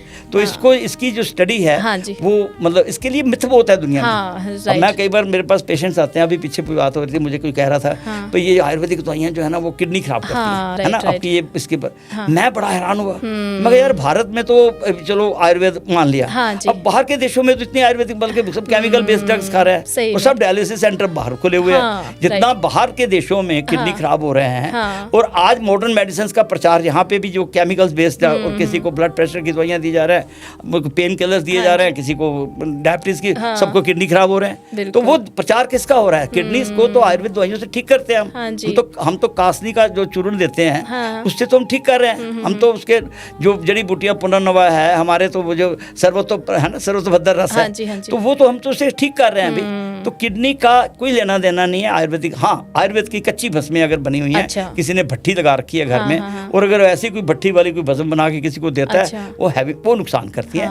जो हमारी जीएमपी से पास, गुड मैन्युफैक्चरिंग प्रैक्टिसेस से हमारी जो आयुर्वेदिक दवाइयां बनी हुई हैं, वो स्टैंडर्ड कंपनीज की हैं, वो तो मिरेकल हैं भाई। उसको तो कभी ना सोचो कि वो नुकसान करती है। हम लोग खुद भी तो आयुर्वेदिक दवाइयां खाते हैं भाई, हाँ मैं 50 साल तो मुझे प्रैक्टिस करते हुए मुझे नहीं लगता कि मैंने मुझे एक सर्जरी जरूर फेस करनी पड़ी, मुझे मॉडर्न की हेल्प लेनी पड़ी। मैं मॉडर्न को सल्यूट करता हूँ for surgery, it's a miracle. ठीक है, जहाँ पे इमरजेंसीज है, सर्जरीज हैं, वहाँ पे ठीक है, परंतु इमरजेंसीज में कई बार हम आयुर्वेद वाले बहुत कमाल करते हैं। फॉर एग्जाम्पल किसी को पोटियां लग जाती हैं, ये भी एक मिथ है, ये जल्दी काम नहीं करती, पोटियां लगी तो कर्पूर रस दे दो ना, उसी वक्त रुकती है। तो आयुर्वेद में तो बड़े सिद्धांतिक चिकित्सा करते हैं कि हमें अगर किसी ने गलत खाया हम उसकी टोटियां रोकते भी नहीं है। हम कहते हैं निकलने दो भाई गंद, चाहे उल्टी से आपने किसी ने गलत जगह खाना खाया है तो जब दबा देते हो तो फिर बीमारी को जन्म दे रहे हो। आज ऑटोइम्यून डिजीजेस आ रही हैं, क्यों आ रही हैं? क्योंकि आपने जो खाना खाया, आपने सपोज एक होटल कहीं मैरिज में गए, आपने खाना वहाँ पे गलत मुल्त खाया, आपको कुदरत वाले ने स्टार्ट कर दिया, मोशन भी लग गया, उल्टी भी आ गई, तो गंद निकल रहा है ना, निकलने दो उसको, रोको मत, उसको रोको मत। अगर आपने उसको रोक दिया और आपने एंटी वॉमिटिंग ले ली, कोई एमिटेल कोई ले ली, स्टेमिटेल ले ली, या सिको ले ली, जहाँ पोटियां रोकने के लिए कोई ऐसा मतलब एंटी डायरियल को ड्रग्स ले ली, तो वो मल जो है वो आपके अंदर संचित हो जाएगा। फिर आपने कुछ पिज़्ज़ा विज़ा खाया, कुछ ऐसी चीज़ खाओगे, वो जो भोजन करोगे तो वो तो मोटी तरह की आप तो बड़े गुण गाओगे, यार बड़ी मॉडर्न दवाई ने कमाल कर दी, मेरी पोटियां रुक गई, पर ये नहीं पता कि आपको भयंकर बीमारी का शिकार कर रही है। वो जो गंदगी थी वो आपके अंदर रहेगी, अब एब्जॉर्ब हो जाएगी, एब्जॉर्ब होकर फिर एंटीजन का काम करेगी, दूषित विष आ गया आपके अंदर, वही आमरस होता है। यही आमरस जो है आज ऑटोइम्यून डिजीज का कारण है। जितनी भी ऑटोइम्यून, फिर हमें इम्यूनोसप्रेसेंट देते हैं, हम स्टेरॉइड्स देते हैं, फिर उनके अपॉर्चुनिस्ट बैक्टीरिया आ जाते हैं, वो उसको फिर आपको फिर टीबी शीबी की बीमारियों का वो आपकी इम्यूनिटी को कम कर दिया। तो हमारे बड़े क्या बताऊं मैं, बड़ा दुख होता है कि कई बार सिंपल बीमारियों को हम भयंकर बना देते हैं। आज अल्सरेटिव कोलाइटिस, क्रोन्स डिजीज, ये सिंपल हमारे गृहिणी रोग के रूप हैं सारे। ना अतिसार निवर्ते अभी मंदग्निश्चय आशन है, जो संदूषित वह नहीं गृहिणी में दूषित, गृहिणी रोग से कई रूप है ये, क्रोन्स डिजीज बना दिया इतनी भयंकर, और हम इसको ऐसे चुटकियों में ठीक करते हैं, है ना। अल्सरेटिव कोलाइटिस के लिए आयुर्वेद के जो सिद्धांत हैं हमारे बिल से कमाल। आपको पता है महाराजा पटियाला जो थे ना, इनका आज भी आप पटियाला कभी गए हों तो एक वहाँ पे खूब सारे बिल लगे हुए हैं, किसका बड़ा बारांदरी गार्डन। महाराजा पटियाला को कभी इसी तरह से लूज मोशन हो गए थे, उन्होंने इससे मिथ्याहार विहार किया, उनको बड़े मॉडर्न डॉक्टरों ने दिया, उनको अल्सरेटिव कोलाइटिस हो गया, ब्लड भी आ रहा था पूरा। तो पंडित राम प्रसाद जी वैद्य थे जिन्होंने हमारा पटियाले का आयुर्वेदिक बनाया, कॉलेज जो बनाया था उसके पहले वो चिकित्सक रहे हैं, और डायरेक्टर ऑफ आयुर्वेद फर्स्ट वही थे। तो उन्होंने स्कूल ऑफ आयुर्वेद खोला था पटियाला में, जिसमें से मैंने ग्रेजुएशन किया। उसकी हिस्ट्री मुझे मैं पढ़ाया जाता था वहाँ पे, इसकी हिस्ट्री यही थी कि उनको कहीं मोशन लग गया, तो उनके इमोशंस को ठीक करने के लिए क्या किया गया था कि उनको बिल खिलाया था, बिल का चूरन, बिल का शरबत पिलाया। तो बिल गिरी से उनका वो सिस्टम ठीक हो गया। He was so happy. उन्होंने पंडित राम प्रसाद जी को आयुर्वेद के लिए वो, क्योंकि वो उस टाइम पे ये पिंजौर के पास एक झोंपड़ी में कर रहे थे प्रैक्टिस, तो उनको कोई वो घूमने के लिए गए थे, उनको मोशन आ रहे थे ऐसे, तो उनको फिर पंडित राम प्रसाद जी ने ठीक किया था। तो ये हिस्ट्री है। तो मैं कहने का मतलब यह कि हमारा बिल जो है कई बार मिरेकल करता है। बिलगिरी का जो चूर्ण देते हैं हम, हमारे वस्सक आदि चूर्ण है, हमारे कुटज की प्रेपरेशंस हैं, तो ये जो छोटी छोटी बीमारियां हमारे गाँव को फेस करनी पड़ती हैं, जिसमें हमारे मॉडर्न केमिकल से हम बच सकते हैं, उससे बचने से आयुर्वेद को अगर हम अपनाएं और ऐसे भयंकर रोगों से भी बच सकते हैं। अच्छा डॉक्टर साहब, जैसे छोटी छोटी एज में बच्चों को चश्मे लग जाते हैं, है ना, तो इसके बारे में भी थोड़ा आयुर्वेद के तरीके से चश्मे तो बच्चों को इसीलिए लगे घी नहीं खिलाते। पहले बच्चों को क्या होता है, छोटा बच्चा होता था ना, उसकी माँ उसको सबसे पहले गरम गरम दूध में उसको घी डाल के पिलाती थी, आंखों के बचाने के लिए। मैंने बोला ना, पित्त और अकुलोचक पित्त है, हाँ जी, तो अच्छे चश्मों से बचाना, हमारी अग्नि देनी है उसको, हाँ जी, अच्छा। तो हमें घी खिलाना है उसको, अच्छा, उसको काली मिर्च देनी है, काली मिर्च के 2 दाने, 1 या 2 दाने, हाँ बादाम के साथ, अच्छा, थोड़ा सा शहद मिला दो, जैसे 1 दाना खिला दो काली मिर्च का, 1 बादाम की गिरी का छिलका उतार के उसको एक ही खिलाओ थोड़ा सा शहद में, अच्छा, फिर अगले दिन 2, फिर 3, फिर 4, ऐसे 5, फिर 3-4 दिन के बाद उसको लगातार 3 पे रखो, अच्छा, फिर 4 पे रखो, ताकि उसको सातम्य होता जाए, अच्छा, तो मैक्सिमम हम 11 तक ले जा सकते हैं, अच्छा, ठीक है। तो काली मिर्च और बादाम जो है वो जादू है, अच्छा। बाकी हमारे त्रिफला है, त्रिफला घृत दे दो, आंखों में आइटन ड्रॉप्स डाल दो, गुलाब का जल डाल दो, ये तो ऐसी छोटी छोटी चीजें हैं जो आयुर्वेद के लिए बड़ी छोटी। जैसे अगर चश्मा लगा भी हुआ है बच्चों को, तो वो उतर जाएगा। काली मिर्च और इसका सेवन करो, त्रिफला घृत है, सप्तामृत लो, हमारी बड़ी कमाल की दवाई है, सप्तामृत लो, घी और शहद को अनइक्वल क्वांटिटी में डालते हैं, अच्छा। उसमें हमारा त्रिफला होता है, मुलट्ठी होती है, ठीक है, और लोह भस्म होती है, अच्छा। इसको कहते हैं सप्तामृत। बेसिकली ये 5 अमृत है, अच्छा जी। त्रिफला है, मुलट्ठी है, और उसमें लोह है, अच्छा। और 2 उसमें घी और उसका जो है अनइक्वल क्वांटिटी में घी और शहद, तो ये देना चाहिए। सप्तम लोग घर बना लें, त्रिफला ले लें थोड़ा सा, और उसमें थोड़ी सी मुलट्ठी डाल दें, और साथ में थोड़ी लोह भस्म मिल जाती है, वो डाल दें बस। त्रिफला और मुलट्ठी और लोह, ठीक है। त्रिफले के 3 है, हर बेड़ा आंवला, और उसमें चौथा जो है वो आपकी मुलट्ठी है थोड़ी, अच्छा। और सौत में थोड़ी सी लोह भस्म है, अच्छा। तो ये त्रिफला इसकी जो है सप्तम लोह मिरेकल करती है। तो आंखों को तो बचाया जाता है, बाकी घी खिलाओ उसको, हाँ, ना, ठीक तो है आंखों के लिए, हेल्थ के लिए जी, अच्छा जी, है। जी। घी की तो मैंने आपको गुण बता ही दिए। बिल्कुल बिल्कुल। तो अच्छा डॉक्टर सर, डायबिटीज के बारे में भी हम आयुर्वेद के पॉइंट ऑफ व्यू हाँ से हाँ, सुनना चाहेंगे। डायबिटीज के लिए देखो, आयुर्वेद एक लाइफस्टाइल डिजीज मेरा के लिए, क्वेश्चन ये भी है कि आयुर्वेद से जो डायबिटीज शुगर है उसको जड़ से खत्म किया जा जड़ सकता से है? खत्म, सिद्धांतिक है उन आयुर्वेद के, जो मैंने बोला ना, हाँ जी। लाइफस्टाइल डिजीजेस के लिए बेस्ट आंसर है आयुर्वेद। आयुर्वेद, ओके। आयुर्वेद की भाषा में मेरे लिए देखो, टाइप 1 डायबिटीज होती है, हाँ जी। उसको कहते हैं इंसुलिन की कमी से। ओके। जब बॉडी में इंसुलिन नहीं बन रही, हाँ तो इंसुलिन की हेल्प लेनी पड़ेगी। हाँ मॉडर्न जी। साइंस को मैं सलूट करता हूँ ओके। For type 1 diabetes. जी। It's a miracle. परंतु उसके पेशेंट बहुत कम हैं, ओके। 5-10% लोग हैं हाँ जी। टाइप 1 के। हाँ, ओके। मैक्सिमम पेशेंट तो टाइप 2 वाले 2 के, हैं। ओके। टाइप 2 वाले पेशेंट जिसको 40 साल की या 35 साल की उम्र के बाद हो रही हाँ है, जी। वो टाइप 2 पेशेंट जो है डायबिटीज के, उसका कारण इंसुलिन ज्यादा बनना है। ओके।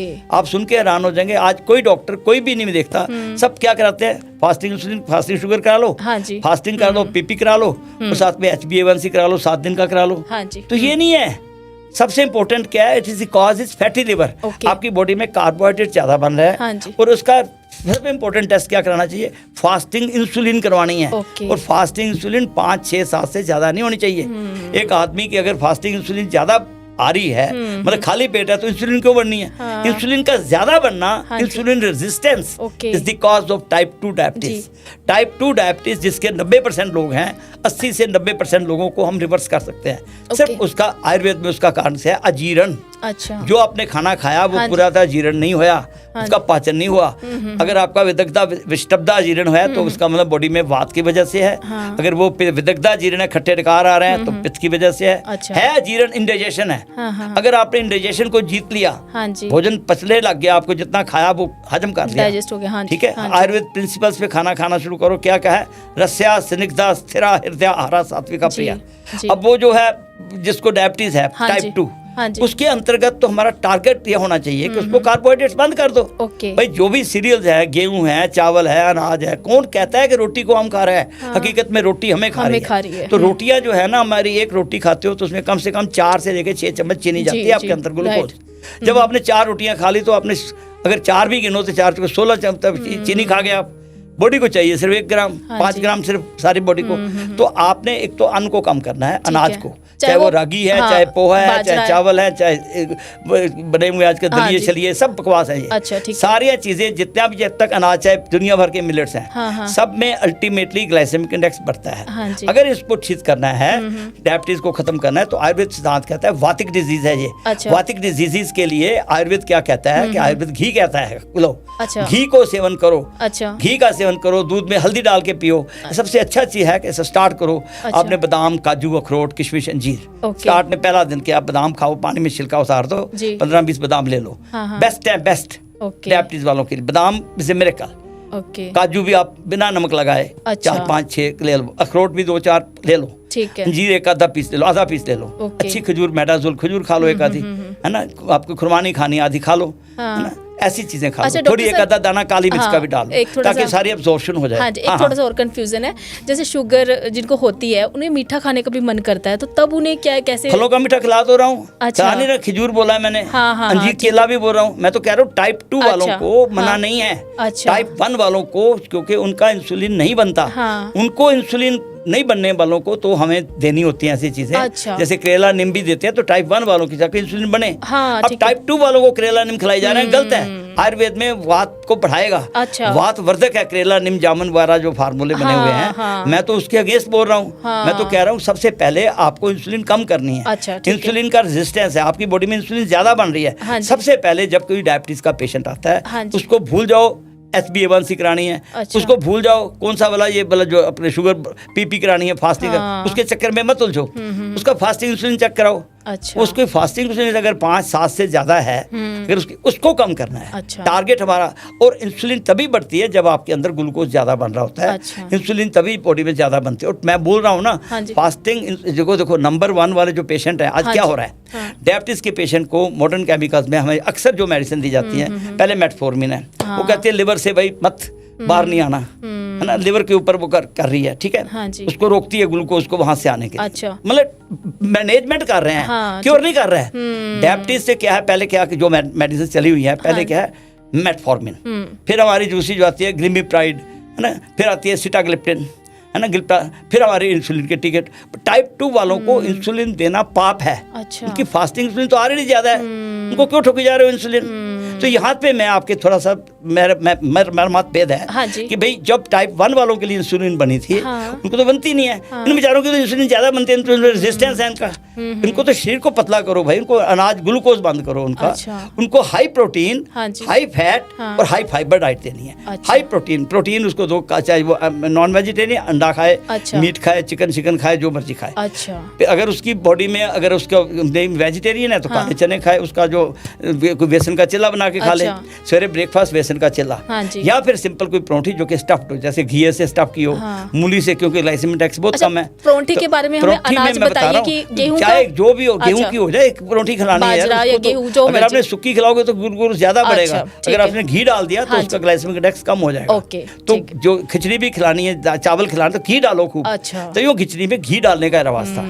पहले खिचड़ी खिलाते थे, दाल थोड़ी मात्रा है, हाँ, ठीक कुछ है। दलिया भी थोड़ा बहुत देते हो तो घी डालो ना उसमें, हाँ। ताकि उसका ग्लाइसेमिक इंडेक्स कम हो जाए। जी, जी। जीरो है, हाँ, हाँ। जीरो है ग्लाइसेमिक इंडेक्स हमारा। अच्छा। ग्लाइसेमिक इंडेक्स जिसका कम हो, हाँ, हाँ। हमें टारगेट ये रखना है कि हाई फैट, हाँ। जिससे कि उसका शुगर की एब्जॉर्प्शन उसकी ठीक हो ओके, जाएगी। ठीक है। तो डायबिटीज वालों के लिए क्या है, बेस्ट ट्रीटमेंट क्या है, हाँ। कि उनको जो है सवेरे बादाम, काजू, अखरोट, किशमिश, अंजीर, जी। और जो मैंने बताया कि एक थोड़ी मात्रा में हाँ। हर चीज़ खाए ताकि न्यूट्रिएंट्स मिल जाए प्रॉपर। अच्छा, ठीक है। एक आधा केला खा ले, कोई सेब खा ले, एक आधा फल अच्छा। खाना, ज़्यादा नहीं खाने फल भी, ओके, ठीक क्योंकि वो फ्रुक्टोज भी अल्टीमेटली ग्लूकोज बढ़ाएगा। हाँ, तो एक आधा फल खा लो, वंडरफुल। जी। आम का मौसम है, एक आधा आम खा लो, कोई अच्छा, प्रॉब्लम नहीं है। ठीक है। ठीक है। टाइप 2 की बात कर रहा हूँ, जिसके मैक्सिमम पेशेंट है। हाँ, हाँ, टाइप ठीक 1 वालों के लिए लाइन, वो उसके लिए मैं मॉडर्न को सल्यूट करता हूँ। अच्छा। उनकी इंसुलिन उनको देनी है, उनके लिए ओके। मेरे कल खोजें हुई हैं। जी, जी। टाइप 1 वालों को 10% लोग हैं उसके, ओके। 90% लोग टाइप 2 के शिकार हैं। टाइप 2 वालों को हमें नहीं देनी है, हाँ। उनको इंसुलिन नहीं बनानी है, हमें अच्छा। इंसुलिन कम करनी है। हमारे को उनको भोजन ऐसा देना है ओके। जिसमें हाई फैट हो, हाँ, हाँ। घी खिलाओ उनको, अच्छा तेल अच्छा। कोई खाते हैं उसमें डालो, दाल अच्छा। सब्जी में, ठीक है। हाँ। तो हाई फैट डाइट देनी है उसको, अच्छा। हाई फाइबर, सलाद की प्लेट खिलाओ। अच्छा। फल खाना है तो केला कुला खा लिया, या कहता जो भी फाइबर वाला, पपीता भी ठीक रहता है? पपीता भी ठीक है, अच्छा। फाइबर है उसमें। जी। आज सबसे बढ़िया स्ट्रॉबेरीज। अच्छा। आजकल स्ट्रॉबेरीज मिल स्ट्रॉबेरी, जाती है, मौसम ओके। के हिसाब से अच्छा फल है, जी। है ना। एक आधा चीकू खाना खा सकते हैं, कुछ नहीं होता। उनको अच्छा, टाइप ठीक 2 है। वालों को क्या करना है कि आप थोड़ी मात्रा में हाँ, हाँ। अपने रफे देनी है। अच्छा। सलाद देना है, खीरा अच्छा। है, टमाटर है, मूली है, गाजर, जो भी सलाद की चीजें हैं। अच्छा। सैलेड की प्लेट उनको पहले खिला दो, जी। फिर उसके बाद एक आधी जो रोटी खानी है उन्होंने खाने है, तो हाँ। दाल डालो, उसमें घी डाल लो, जी। है ना। एक आधी कोई दही थोड़ी बहुत मौसम के हिसाब से। हाँ, मैंने ठीक बताया है। रात को दही बिल्कुल सख्त मना है। अच्छा। तो दही तो डायबिटीज वालों को हम जनरल मना ही करते हैं। ठीक है। तो जो लेते हैं, अगर ऋतु जैसे मैंने बताई 3 हाँ, ऋतु में 3 खाती ऋतुओं में, है, ठीक तो है। थोड़ी दही का रहता शहता बना के खा सकते हैं। अच्छा। उसमें भी घिया डाल दें जी। ताकि ग्लाइसेमिक इंडेक्स कम हो। रात को भी वही दाल सब्जी हाँ। और उसमें घी डालना है जरूर। अच्छा जी। मतलब हाई फैट, हाँ। हमारा टारगेट है कि 5 फैट। अच्छा। हमारे जैसे 1500 कैलोरीज की या 1600 कैलोरीज की डाइट हम रिकमेंड करते हैं। हाँ जी, हाँ जी। तो हमें घी से जो है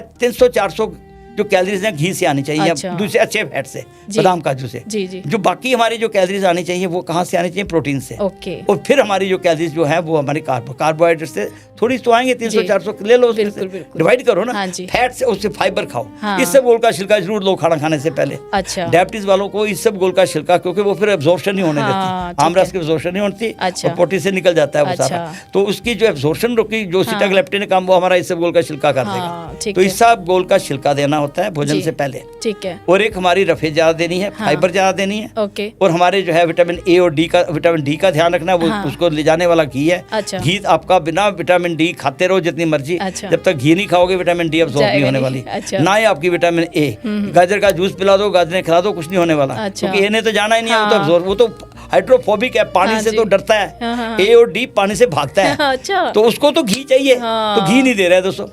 ए और डी घी बंद विदाउट कर दे। घी हाँ। जीरो। ए डी ई के फैट सोल्यूबल विटामिन है, okay. They are to be given with ghee. Okay. And उत्तम चीज डायबिटीज वालों के लिए प्योर देसी घी गाय का मिले। अच्छा। अब कोई गलत मुल्त मिला के अगर कोई बनाता है फिर तो गलत है। हाँ, नहीं, आपको घी डॉक्टर अच्छा साहब, मैं शुद्ध घी मिलना के बारे चाहिए। में पूछना चाह रही, कौन सा घी खाए? जैसे पतंजलि के भी आ रहे नहीं, हैं, सारे आ रहे हैं ऐसे। हाँ। तो देखो ब्रांडेड है। हाँ मैं जी। किसी की वो, मैं तो कहता हूँ हाँ। कि भाई अपना दूध अच्छा ले लो। अच्छा। है ना, जो हाँ। सामने वो कहते हैं ये भी बड़ा गलत हुआ हाँ। कि फैट से दुश्मन बना रही हाँ। है। अच्छा घर का मक्खन बनाओ, उसका से बिलोना करके बिलोना टाइप का घी तैयार कर सकते हैं। मलाई को जमा दो, उससे अपना घी बन जाता है। तो घर के लिए जितना चाहिए घर में बनाओ, अच्छा दूध दो, बढ़िया क्वालिटी का दूध, इसमें से अच्छी मलाई आए, उसका घी करके बना लो। मतलब क्लैरिफाइड बटर तो जितनी प्रशंसा आज की डेट में मॉडर्न साइंस भी कर रही है, क्योंकि इतने सारे एसेंशियल चीजें हैं उसमें जो कि हम बताए, एसिड होते हैं, कितनी मतलब उनकी जो टर्म्स हैं। मैं कई बार पढ़ता हूँ आर्टिकल, आज मॉडर्न साइंस वाले भी बड़े फेवर में आ गए आयुर्वेद में, ऐसे आयुर्वेद की भाषा बोलने लगे, तो बड़ी खुशी होती है। तो घी से हमारा दुश्मन नहीं है, ठीक है ना।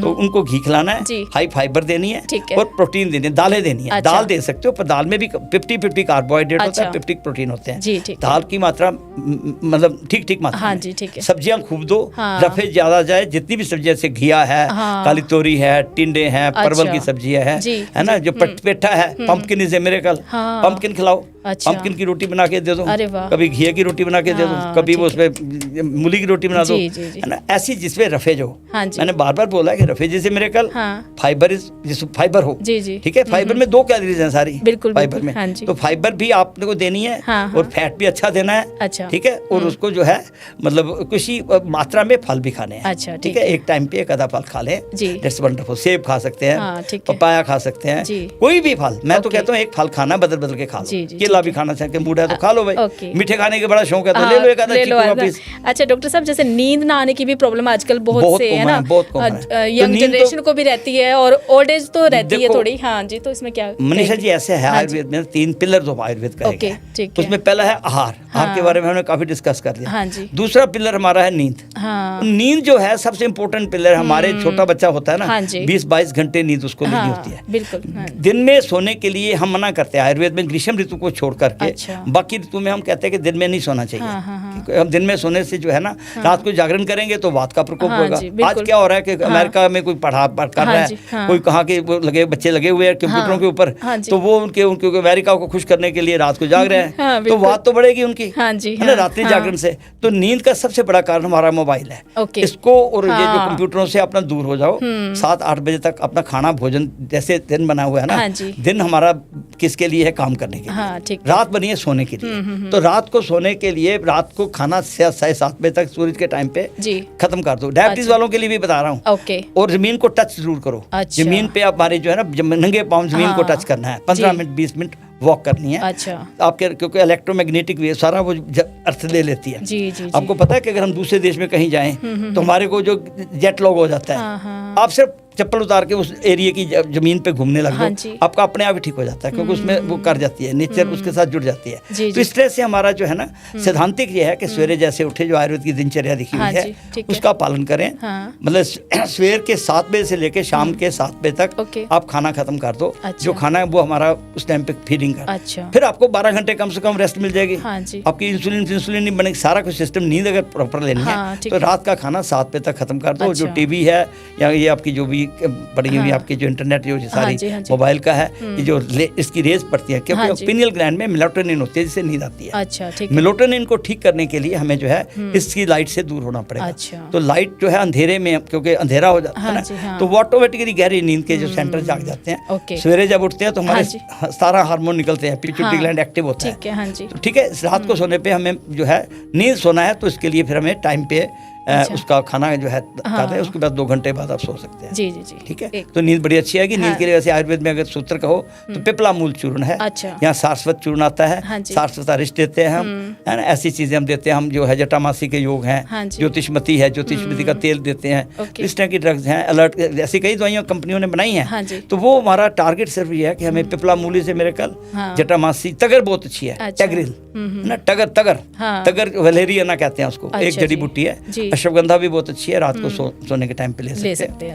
अच्छा डॉक्टर साहब, जैसे दही और शहद के बारे में आपने अब दही के बारे में बताया। मैंने बताया कि दही जो है ना ऋतु में नहीं खानी, और दही जो है खानी है तो उसमें जो है रात को नहीं खानी। नहीं, जैसे इनकी तासीर को गर्म और ठंडा माना जाता है, दही और शहद, इसके बारे में थोड़ी गलतफहमी ठीक कर दीजिए। शहद को गर्म माना जाता है। हाँ तो है ना, अच्छा, गर्म मतलब दही जो है, अब से लौंग को क्या है, लौंग के बारे में गलत फहमी है। अच्छा। लौंग को लोग मानते हैं कि लौंग जो है वो बहुत गर्म होते हैं, हाँ जी, तीक्ष्ण हाँ। होते हैं वो। ओके, ठीक मगर है। वो लौंग तो शीतल होता है। हाँ जी, हाँ जी। लौंग जो है वो उसको शीतल माना है आयुर्वेद में। अच्छा, तो ठीक ये है। कंसेप्ट हमारे जो है रसगुण वीर्य विपाक के हैं। जी, जी, जी। वो तो जैसे हम आयुर्वेद को स्टडी करते हैं, हाँ। दही जो है वो उष्ण मानी है। अच्छा, ठीक है। तो इसीलिए मैंने उन गर्मी को करने के लिए उसको मना करते हैं। अच्छा। शायद प्योर मिल जाए तो उससे जैसी कोई रीस नहीं है। ओके। परंतु प्योर मिलता नहीं, निरा कार्बोहाइड्रेट है, शुगर वाले की शुगर बढ़ा देगा। जी, जी, क्योंकि जी। शुद्ध नहीं मिलता ना। हाँ, शुद्ध नहीं शुद्ध मिलता। मिले, जहाँ पे कश्मीर में जाओ, केसर के जिस फ्लावर से कलेक्शन हुई हाँ। है। शहद के बारे में इंपॉर्टेंट ये है कि कहाँ से कलेक्ट किया। अच्छा, अब आम के पेड़ से हो जाके ऐसे मीठे फलों से उसने कलेक्ट किया हुआ है, जी, जी। वो तो आपकी शुगर बढ़ाएगा। ठीक है। शीतल प्लांट से लिया है, किल फ्लावर से कलेक्ट जी, जी, जी। हाँ, हाँ, केसर के फूलों से लिया तो उसके गुण अलग होंगे, ओके। है ना। जैसे फूलों से शहद बना हुआ है, हाँ जी। तो वो शहद का तो कंसेप्ट शहद बहुत, जैसे हम बाहर, मैं फ्रांस से मंगवाता हूँ, हाँ जी। है ना, वो हमें वहाँ के जो प्लांट्स है वो जो शीतल है वीर्य के, जैसे कोई गेंदे के फूलों से, तो दैट इज गुड। तो इस पर डिपेंड करता है जी, ठीक शहद है। का इस्तेमाल जो है। ओके, ठीक है। अच्छा, इमरजेंसी सिचुएशंस में भी आयुर्वेद काम करता है? बिल्कुल करता है ना। अच्छा। इमरजेंसी में मैंने बताया ना, जैसे हाँ जी। कर्पूर रस है, अच्छा। तो जादू है ना, कर्पूर हाँ। रस से पोटियां लगी हुई है, तो उसमें हाँ। जादू की तरह काम करती अच्छा, है। तो हमें जो है कुछ इमरजेंसीज में, जैसे में छोटी बीमारी, जैसे आपकी हाँ। पेन ही हो रही है, तो हाँ। गूगल दे दो ना। अच्छा, जरूर ठीक बेस्ट है। और केमिकल देने हैं, हमारे जो हाँ। केमिकल्स हैं ना, हाँ वो जी। बॉडी को, हमारा लिवर है एक organ, ओके, ठीक है। वो उन केमिकल से लड़ाई करता है। जैसे अभी मैं आपके यहाँ पे स्टूडियो में आया, तो आपके यहाँ पे चौकीदार खड़ा था, उसने मुझे पूछा नाम हाँ। तो उसने मुझे आने दिया ना। हाँ। जो लोगों को, जिनके उनके अंदर नाम है, जिनके जैसे लिवर जो है पहचानता है कि अच्छा। अगर हमारी हर्बल है, जड़ी बूटी की कोई दवाई आ रही है, हाँ, हाँ। तो उसको सलूट मारता है लिवर, कहता है आज जो लंग बहुत अच्छा है। जी। में हल्दी की प्रेपरेशन है, काली मिर्च है, जिनको हमारे पेरेंट्स ने खाई हुई है, हाँ जी। उसको लिवर के ऊपर वो कोडिंग हुई हुई है कि यार ये चीजें तो अलाउड है अंदर हाँ, जाने ठीक की। है। जब वो केमिकल बेस्ड ड्रग कोई आती है, उससे लड़ाई करता है, उसको हाँ। कहते हैं हाफ लाइफ डोज। तो वो जो हाफ लाइफ डोज होता है, उसका जो लिवर जो है उससे आधी तो नष्ट कर देता है। अच्छा। परंतु हम फिर डबल डोज देते हैं हम। हाँ, ठीक ठीक है, है, उससे ठीक है। ज्यादा दे देते हैं तो केमिकल्स अंदर जाते हैं फिर। तो लिवर जो है डैमेज हो रहा है। हाँ जी। उसके बाद फिर किडनीज खराब हो रही हैं। हाँ जी। तो अभी जो डायलिसिस के इतने सेंटर्स खुलते जा रहे हैं उन कंट्रीज में जहाँ पे केमिकल ड्रग्स ज्यादा जा रही हैं, वहाँ पे ओके। डायलिसिस सेंटर ज्यादा बन रहे हैं। आज इंडिया में भी हमारे जो है केमिकल बेस्ड ड्रग्स देती हैं, कीमोथेरेपी, रेडियोथेरेपी, जो चीजें चल रही हैं, हाँ जी। जो हम देख रहे हैं। अब कैंसर में कितना कुछ हो रहा है, वो सारी चीजें क्या कर रही हैं हाँ। कि हमारे बॉडी में जब केमिकल ज्यादा जाते हाँ हैं, जी। तो हमारे जो ऑर्गन्स का नुकसान होता है। अच्छा। लिवर के बाद किडनी का नंबर लगता है। ओके। इसलिए आप देख रहे हो जगह जगह पे। हाँ मुझे अभी तक याद आता है 11 सेक्टर में जब मैं हाँ। एंटर किया था, हाँ जब जी, मैंने हाँ जी। उस जमाने की बात, जब मैं स्टूडेंट था, हाँ, हाँ। तो हमारे एक बड़ी अच्छी अच्छी दुकानें थी, कोई कपड़े की, कोई ऐसी दुकानें होती। आज सारी केमिस्ट और कोई डायलिसिस सेंटर, हाँ, कोई टेस्टों की दुकानें, सारा कुछ ऐसा हो रहा है, माहौल ऐसा हो गया कि केमिकल से हमारी बीमारियां बढ़ रही हाँ हैं। जी। नए नए मतलब कॉलेज बनते जा रहे हैं। तो इससे ऐसे हालात में हमें अब आयुर्वेद के सिवाय कोई सहारा कोई नहीं सहारा है। नहीं। जड़ी बूटियों पे आ जाएं, हाँ जी। लाइफस्टाइल को ठीक करें, हाँ। आयुर्वेद की दिनचर्या को पालन जी, जी। करें, तो फिर हम जो है बीमारियों से बच सकते सकते हैं, हैं। अच्छा। और हमारी लाइफस्टाइल डिजीज में तो जी। मैं समझता हूँ कि आयुर्वेद से बढ़िया कुछ नहीं कुछ भी नहीं है। है, उसको अच्छा। फॉलो करना चाहिए। जैसे ब्लड प्रेशर है, कोलेस्ट्रॉल है, थायराइड अच्छा। है, ये बीमारियां जो है ये आयुर्वेद से, जी। जो लाइफ से रिलेटेड है, हाँ जी। उससे आयुर्वेद दिनचर्या को पालन करें। हमारी किचन ही आयुर्वेद का भंडार है। बिल्कुल, हाँ अब जी। थायराइड के लिए धनिया का प्रयोग कराते हैं हम, अच्छा। है ना। हमारे मतलब जो चीजें आयुर्वेद में बताई गई हैं, अब हल्दी है, हाँ जी। किचन में है, कितनी मिरेकल ड्रग है, बिल्कुल, है ना। हाँ लाइफस्टाइल में हमारे हल्दी का प्रयोग करें हम टाइमली। हाँ। पहले इलाज ही घर से शुरू होना चाहिए। अच्छा डॉक्टर सर, ये जो मैं थोड़ा सा आपसे डिस्कस करना चाह रही थी कि कैंसर के ऊपर जो आयुर्वेद ने कितनी परसेंट भाई आयुर्वेद मैंने जीत कहा हासिल कर लाइफस्टाइल ली? डिजीज है। कैंसर जो हमारी बॉडी में हो रहा है, हाँ इट इज ड्यू जी। To blockage. हाँ। ठीक है, किसमें किसी ऑर्गन को जब हम, आपने सुना होगा कि हमारे बॉडी में कैंसर कितने प्रकार के होते हैं। हाँ जी। आपने सुना किसी को ब्रेन का कैंसर है, किसी को लिवर का कैंसर है, जी। किसी की ब्रेस्ट में कैंसर है, किसी जी। की यूट्रस में कैंसर है, किसी का। बिल्कुल। ये कैंसर जो है, हार्ट का कैंसर क्यों नहीं होता? हाँ। इसी नहीं में होता। आंसर छुपा हुआ है। नहीं होता, भाई हाँ। Blockage is the cause of the. जैसे लिवर में अगर आपकी भाई उसको न्यूट्रिएंट्स प्रॉपरली नहीं पहुंच रहे हैं, हाँ जी। तो या तो उस ऑर्गन की एट्रोफी होती है, सूख जाते हैं वो सेल्स। अच्छा। 3-4 दिन तक वो जिंदा रहते हैं। आपको लिवर को अगर बाय द वे पूरा ग्लूकोज ऑक्सीजन नहीं मिली कुछ हाँ सेल्स जी, को, हाँ। तो वो क्या करते हैं, कहते हैं हम तो मरेंगे नहीं, हम वो चोर रास्ता बना लेते हैं। इसको कहते हैं मॉडर्न साइंस में एंजियोजेनेसिस। ओके। एंजियोजेनेसिस एक चोर रास्ता बना लेते हैं। वो ज्यादा ऑक्सीजन ले लेते हैं, ज्यादा ग्लूकोज लेते हैं, प्रोलिफरेशन होती हाँ है, जी। माइटोसिस स्टार्ट हो जाती है, जल्दी जल्दी से मियोसिस से वो फटाफट जो है सेल्स में बढ़ने शुरू हो जाते हैं। अच्छा। जब बहुत बढ़ जाते हैं तो फिर कहते हैं अब दूसरी दूसरी जगह पे हम अड्डे बनाएंगे, है ना, तो फिर दूसरे को मेटास्टेसिस कहते हैं। तो उसके लिए एक डायोक्सिन टाइप का एक साल्ट होता है जो हमारी बॉडी में केमिकल होता है। अच्छा। जो अगर हमारे बॉडी में जाएगा डायोक्सिन, जो कि आज का हम फास्ट फूड, नूडल, पिज्ज़ा ऐसी चीज़ें खाते हैं जिसमें कोई प्रिजर्वेटिव डाले हुए हैं, पैराबिन है, पैराबिन है, पैराबिन, ऐसी चीज़ें जो हमारी अंतर करती हैं, तो वो डायोक्सिन नाम का एक कंपाउंड है, सिग्नलिंग सिस्टम खराब हो जाता है। सिग्नल सिस्टम खराब होता है तो क्या होता है, हमारी बॉडी में मेटास्टेसिस हो जाती है। अदरवाइज अगर सिग्नल सिस्टम ठीक हो तो एक ऑर्गन से दूसरे ऑर्गन में कैंसर फैलता नहीं है। उसके लिए हमें अपनी डाइट, आयुर्वेद की लाइफस्टाइल को एंटीऑक्सीडेंट्स का सेवन करना चाहिए। जैसे हमारा आमल की है, जैसे हमारी रसायन औषधियाँ हैं, रस औषधियों का प्रयोग करवाते हैं हम, आयुर्वेद ही है बेस्ट इलाज जो है कैंसर के लिए। कीमोथेरेपी या जड़ी बूटियों पर आधारित आयुर्वेद की कीमोथेरेपी, आयुर्वेद अमृत की हम क्या देते हैं, सुन भस्म देते हैं, हीरक भस्म देते हैं, विक्रांत भस्म देते हैं। अच्छा डॉक्टर साहब, डिफरेंट ऑर्गन्स की नाकाबंदी कर देते हैं। की बात मैं करूंगी, भस्म जिसमें सोना या चांदी ये सच में डाली जाती है जो आयुर्वेदिक मेडिसिन भस्म बनती है। अच्छा, इसमें real gold and real silver. बिल्कुल। अब जैसे गोल्ड के रेट बढ़ रहे हैं, तुम्हारी भस्मों के रेट, हमारा कैंसर का ट्रीटमेंट पहले 25, 30, 40 हज़ार में हो जाता था।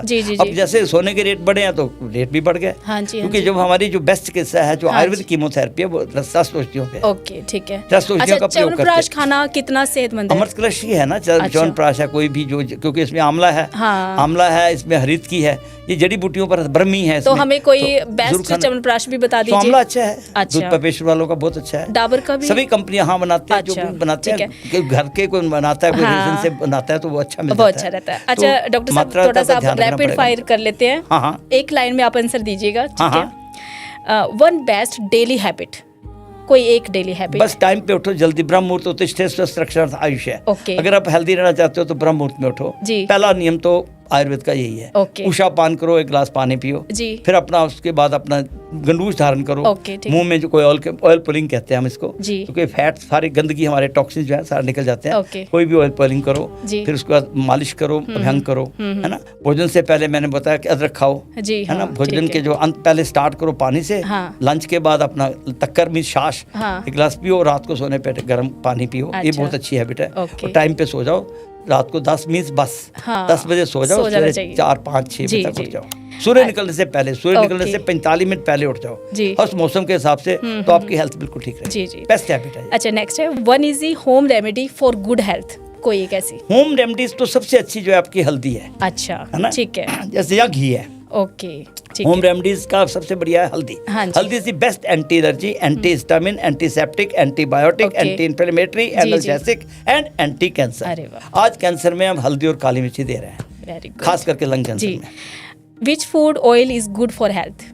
विच ऑयल? हाँ, यस। आपका जिस जगह पे रहते हो, पंजाब में रहते हो सरसों का तेल, कच्ची खाने का तेल। अच्छा, ठीक है। उधर रहते हो नागपुर साइड पे, महाराष्ट्र तो लो वहाँ मूंगफली का तेल। अच्छा। और केरला में जाते हो तो नारियल का तेल। जहाँ पे रहते हो, जिस देश में, उसी देश की जगह की चीजें खानी चाहिए जो उसके आसपास उगता है। हमारे तो मस्टर्ड है, इससे बढ़िया के तेल होगा कोई नहीं।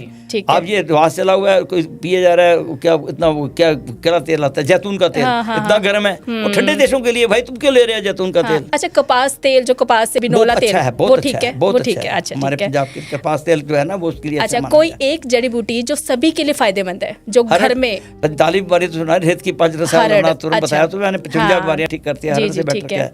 हरड़ बहुत अच्छी है आपकी जड़ी बूटी, आपकी किचन में काली मिर्च है ना, जीरा है, अजवाइन है, सारी किचन आपकी जड़ी बूटियों से भरा हुआ है, इसका सेवन करो ना प्रॉपर। अच्छा, सबसे बेस्ट हेयर ऑयल? ब्रह्मी आमला तेल। अच्छा, और नारियल तेल के बारे में क्या कहेंगे? नारियल तेल बहुत अच्छा है, नारियल तेल से ही बनते हैं ना। अच्छा, ठीक है, बाकी अंदर से घी खाओ ना। अच्छा, best one thing for skin के लिए कोई एक चीज बताया ना, मजीठ है, हल्दी है। अच्छा, हाँ, घी, क्योंकि स्किन का भ्राजिक पित्त को ठीक करना तो घी है। घी इज दी, क्योंकि घी सभी चीजों के लिए ठीक है, सारी डिसीज। आयुर्वेद है ही, आयुर्वेद का ग्रंथों को उठाओ, चर्क सुषुप्त, सारा तेल और घी। जी जी। अच्छा, ऐसी की मालिश घी या घी की ऋतुओं के हिसाब से बताया। सर्दियां है तो तिल के तेल की करो, है ना, फिर वो सरसों के तेल की, और गर्मी है तो नारियल का तेल की करो। ठीक है। अच्छा डॉक्टर सर, ऐसी कौन सी चीजें, 3 चीजें हैं जो किचन से हर एक को निकाल देनी चाहिए, जो जहर है? कोई भी जो जिसमें केमिकल डाले हुए हैं, जिसमें जो भी आपके प्रोसेस फूड है किचन में, आप चिप्स पड़े हैं, ये गंदमंद जो जिसमें कोई प्रोसेस फूड है जो भी किचन में ख्याल में आ रहा, तो चीनी को तो निकाल ही देना चाहिए। चीनी हाँ उससे बेटर है कि अगर आप वैसे ही, मैं तो कहता हूँ मीठा जो है कम खाया जाए, खाएं। हाँ जी, आप खजूर खा लो, जो नेचुरल फ्रूट्स हैं उसमें आ जाए तो ठीक है, थोड़ी मात्रा में, जैसे गुड़ और रिफाइंड ऑयल भी बहुत नुकसानदेही है, है ही खराब है, वो तो प्रोसेसिंग है। हमारे लिखा हुआ है तेल घृतम चा पानीयम कषाय व्यंजन आदिकम शिष्यतम पुनः सप्तम ता सर्वम विश्वत भवेत्। कैंसर का काज है, रीहीटिंग करके गर्म किया, तेल गर्म किया, फिर ठंडा किया, फिर गर्म कर दिया। आपकी सब्जियां भी गर्म करके ठंडी करके दोबारा गर्म की, जहर है। आपकी चाय भी गर्म करके ठंडी करके दोबारा पियोगे, जहर है। तो ये तेल घृतम चा पानीयम कषाय व्यंजन आदिकम शिष्यतम पुनः सप्तम ता सर्वम विश्वत भवेत्। जहर है, जहर। ठीक है जी। अच्छा, टीथ के लिए कोई एक हेल्दी हैबिट, टीथ की मतलब हेल्थ के लिए? गंडूस दान करो, सरसों, इसको मर्तबान समझ लो ना। हाँ जी, दांतों माउथ को। हाँ ठीक है। आपके चार को फंगस लगती है ना, हाँ जी, अब क्या डालते हो? सरसों का तेल और हल्दी। हाँ। बस सरसों का तेल और हल्दी मिला के उसको दांतों की सेवा कर दो। मिरेकल। नमक, सरसों का तेल, ठीक है, उसमें थोड़ी सी हल्दी डाल के दांतों की रक्षा करनी, मसूड़ों की रक्षा करनी है, तो बहुत मजबूत रहेंगे। और गंडूस धारण करो, कभी नारियल के तेल का, कभी बादाम रोगन का, मुंह में 5 मिनट मुंह में हिलाओ, ऐसे मुंह भर लो। अच्छा, ऐसे भर के, हाँ जी, उसको गंडूस दान, इसको कहते हैं ऑयल पुलिंग। अच्छा, तो वो आपके लिए दांतों के उसको मसूड़ों की रक्षा करते हैं। ओके, ठीक है। और रात को सोने से पहले कोई एक हेल्दी हैबिट जो नींद के लिए सबसे बेस्ट है? Only one. लाइटें बंद कर दो ना, बहुत गहरा काला अंधेरा करो प्रॉपर, कोई भी लाइट कहीं से भी ना। पहले 0 वाट के बल्ब लगाते थे, है ना, छोटे बल्ब लगाओ, बहुत जैसे चमक वाला सिस्टम खत्म करो। और जैसे आपने कहा था हल्दी वाला दूध, जैसे गाँव में पहले अंधेरा होता था, अच्छी नींद आती थी। हाँ जी। तो रात को नींद के लिए इनको जो लाइट होती है ना, इससे दूर रखो। अच्छा, जो मोबाइल की किरणें हैं या वो कोई, है ना, ऐसी वाली चीज़ों से हटो। ठीक है, उससे हटना है। अच्छा डॉक्टर, एक बात और कहना चाहूँगी कि आयुर्वेद के अकॉर्डिंग व्हाट इज़ हेल्थ, अगर आप छोटा सा ब्रीफली हमें बता दें। देखो, आयुर्वेद में जो हेल्थ की परिभाषा दी हुई है, सम दोष है, सम अग्निश्च, सम धातु मल क्रिया, और सन आत्मा इंद्रिय मन स्वस्थ स्थिति भी दी है। जी। आयुर्वेद में हेल्थ किसको कहा गया कि जब हमारे दोष जो है वात पित्त कफ समावस्था में हो। अच्छा, ठीक। हमारी धातुएं जो है, टिश्यूज हैं हमारी बॉडी के, वो प्रॉपर्ली काम कर रहे हैं, मल मूत्र का विसर्जन ठीक हो रहा है। अच्छा, ठीक है। हमारे उठते हैं तो उमंग उत्साह है हमारे। हाँ जी, सवेरे उठते हैं एनर्जेटिक उठते हैं। तो हमारा क्या सम दोष है, सम अग्निश्च, सम धातु मल क्रिया, मल की क्रिया ठीक है, प्रसन्न आत्मा, आत्मा प्रसन्न है, है ना, इंद्रिय और मन, जब तक वो स्वस्थ नहीं है तब तक आप हेल्थी नहीं है। तो WHO ने भी यही परिभाषा को हमें बिल्कुल किया कि हेल्थ इज मतलब not only the absence of disease but infirmity, मतलब कोई बीमारियां जो है ना, इतनी फिजिकल सोशल वेलबींग का नाम हेल्थ है। तो ये हमारे उससे मिलती जुलती है। स्पिरिचुअल हेल्थ को भी उन्होंने ऐड कर दिया। आपकी स्पिरिचुअल मन और आत्मा जब तक पसंद नहीं है तो आप जो है वो हेल्दी नहीं है। ओके, ठीक है। आपकी शारीरिक health, physical, mental, social and सारी spiritual and even economical health भी ठीक हो, सभी प्रकार की हेल्थ ठीक हो, तो देन यू आर हेल्दी। ठीक है। ऐसे हेल्दी शब्द जो है, हील दाई सेल्फ, हील मैंने स्वयं में स्थित, हील मैंने जो अपने आप को अपने आप ठीक कर सकता है। कोई चोट लगती है अपने आप हील हो रही है ना, तो इट यू आर हेल्दी। अगर आपको इधर उधर भागना पड़ रहा है तो यू आर नॉट हेल्दी। स्वयं को स्थित होना मीन्स स्वस्थ, स्वयं में स्थित। जो स्वयं में स्थित है, स्वयं को पहचानो, मैं आत्मा हूँ, ये शरीर तो मेरा ऊपर का है, I am the driver, body is my car. जब आपने ये सोच लिया ना कि मैं इस शरीर को चलाने वाली एक आत्मा हूँ, जो आपने यहाँ लगाई हुई है ना, ये आत्मिक हमारी शक्ति अगर ठीक है तो हम हेल्दी हैं। क्योंकि आत्मा शरीर से ज्यादा इस बॉडी को ना, हम इसको ठीक करने के लिए मानसिक हेल्थ बहुत ज्यादा जरूरी होती है। तो हेल्दी रहने के लिए क्या हमारा सिद्धांत क्या है कि हमारे we are controlled by hormones and hormones are controlled by our thoughts. अगर हमारे पॉजिटिव थॉट्स हैं, हम जो देखते हैं, पढ़ते हैं, जो भी करते हैं, उसके हिसाब से हमारे थॉट्स बनते हैं। थॉट्स पॉजिटिव है तो हमारी हेल्थ पॉजिटिव हो जाएगी। तो हेल्थ का जो बेस है वो हमारी मानसिक भी, शारीरिक भी, और सारी चीजें जो अगर ठीक रहेंगी तो आप हेल्थी हैं। जी, ठीक है। थैंक यू डॉक्टर, आपने अपना इतना प्रीशियस टाइम दिया और इतनी नॉलेजफुल बातें हमारे साथ शेयर की अबाउट आयुर्वेदा। सो मैं आपको थैंक्स कहना चाहूँगी दिल से। आप टाइम निकाल कर आए और हमें इतना ज्ञान दिया, इतना डीपली समझाया कि आयुर्वेद होता क्या है। थैंक यू डॉक्टर साहब। Thank you for inviting. www.planetayurveda.com पर जाएं और वहाँ पे हमारे जो कंसल्टेंट्स हैं, पूरे वर्ल्ड से हमारे पास पेशेंट्स जो है कंसल्ट करते हैं आयुर्वेद के रिलेटेड। हमारे MD आयुर्वेदा डॉक्टर्स हैं जो कि व्हाट्सएप वीडियो कंसल्टेशन के थ्रू आपको कंसल्टेशन देते हैं और आप ऑनलाइन अपॉइंटमेंट बुक कर सकते हैं और अपने जो फ्रेंड्स हैं, जो फैमिली के लोग हैं, उनको आप बता सकते हैं। लिवर, किडनी, लंग्स, स्किन, दिल, पेट, घुटने, सिर, पैर या बॉडी के किसी भी पार्ट से जुड़ी हो कोई भी समस्या, अभी कॉल या व्हाट्सएप करें और घर बैठे समाधान पाएं 6209123456 पर। हाँ जी, अब सब बीमारियों का इलाज है बहुत आसान। आपकी सेहत से जुड़ी हर समस्या का समाधान मिल रहा है घर बैठे।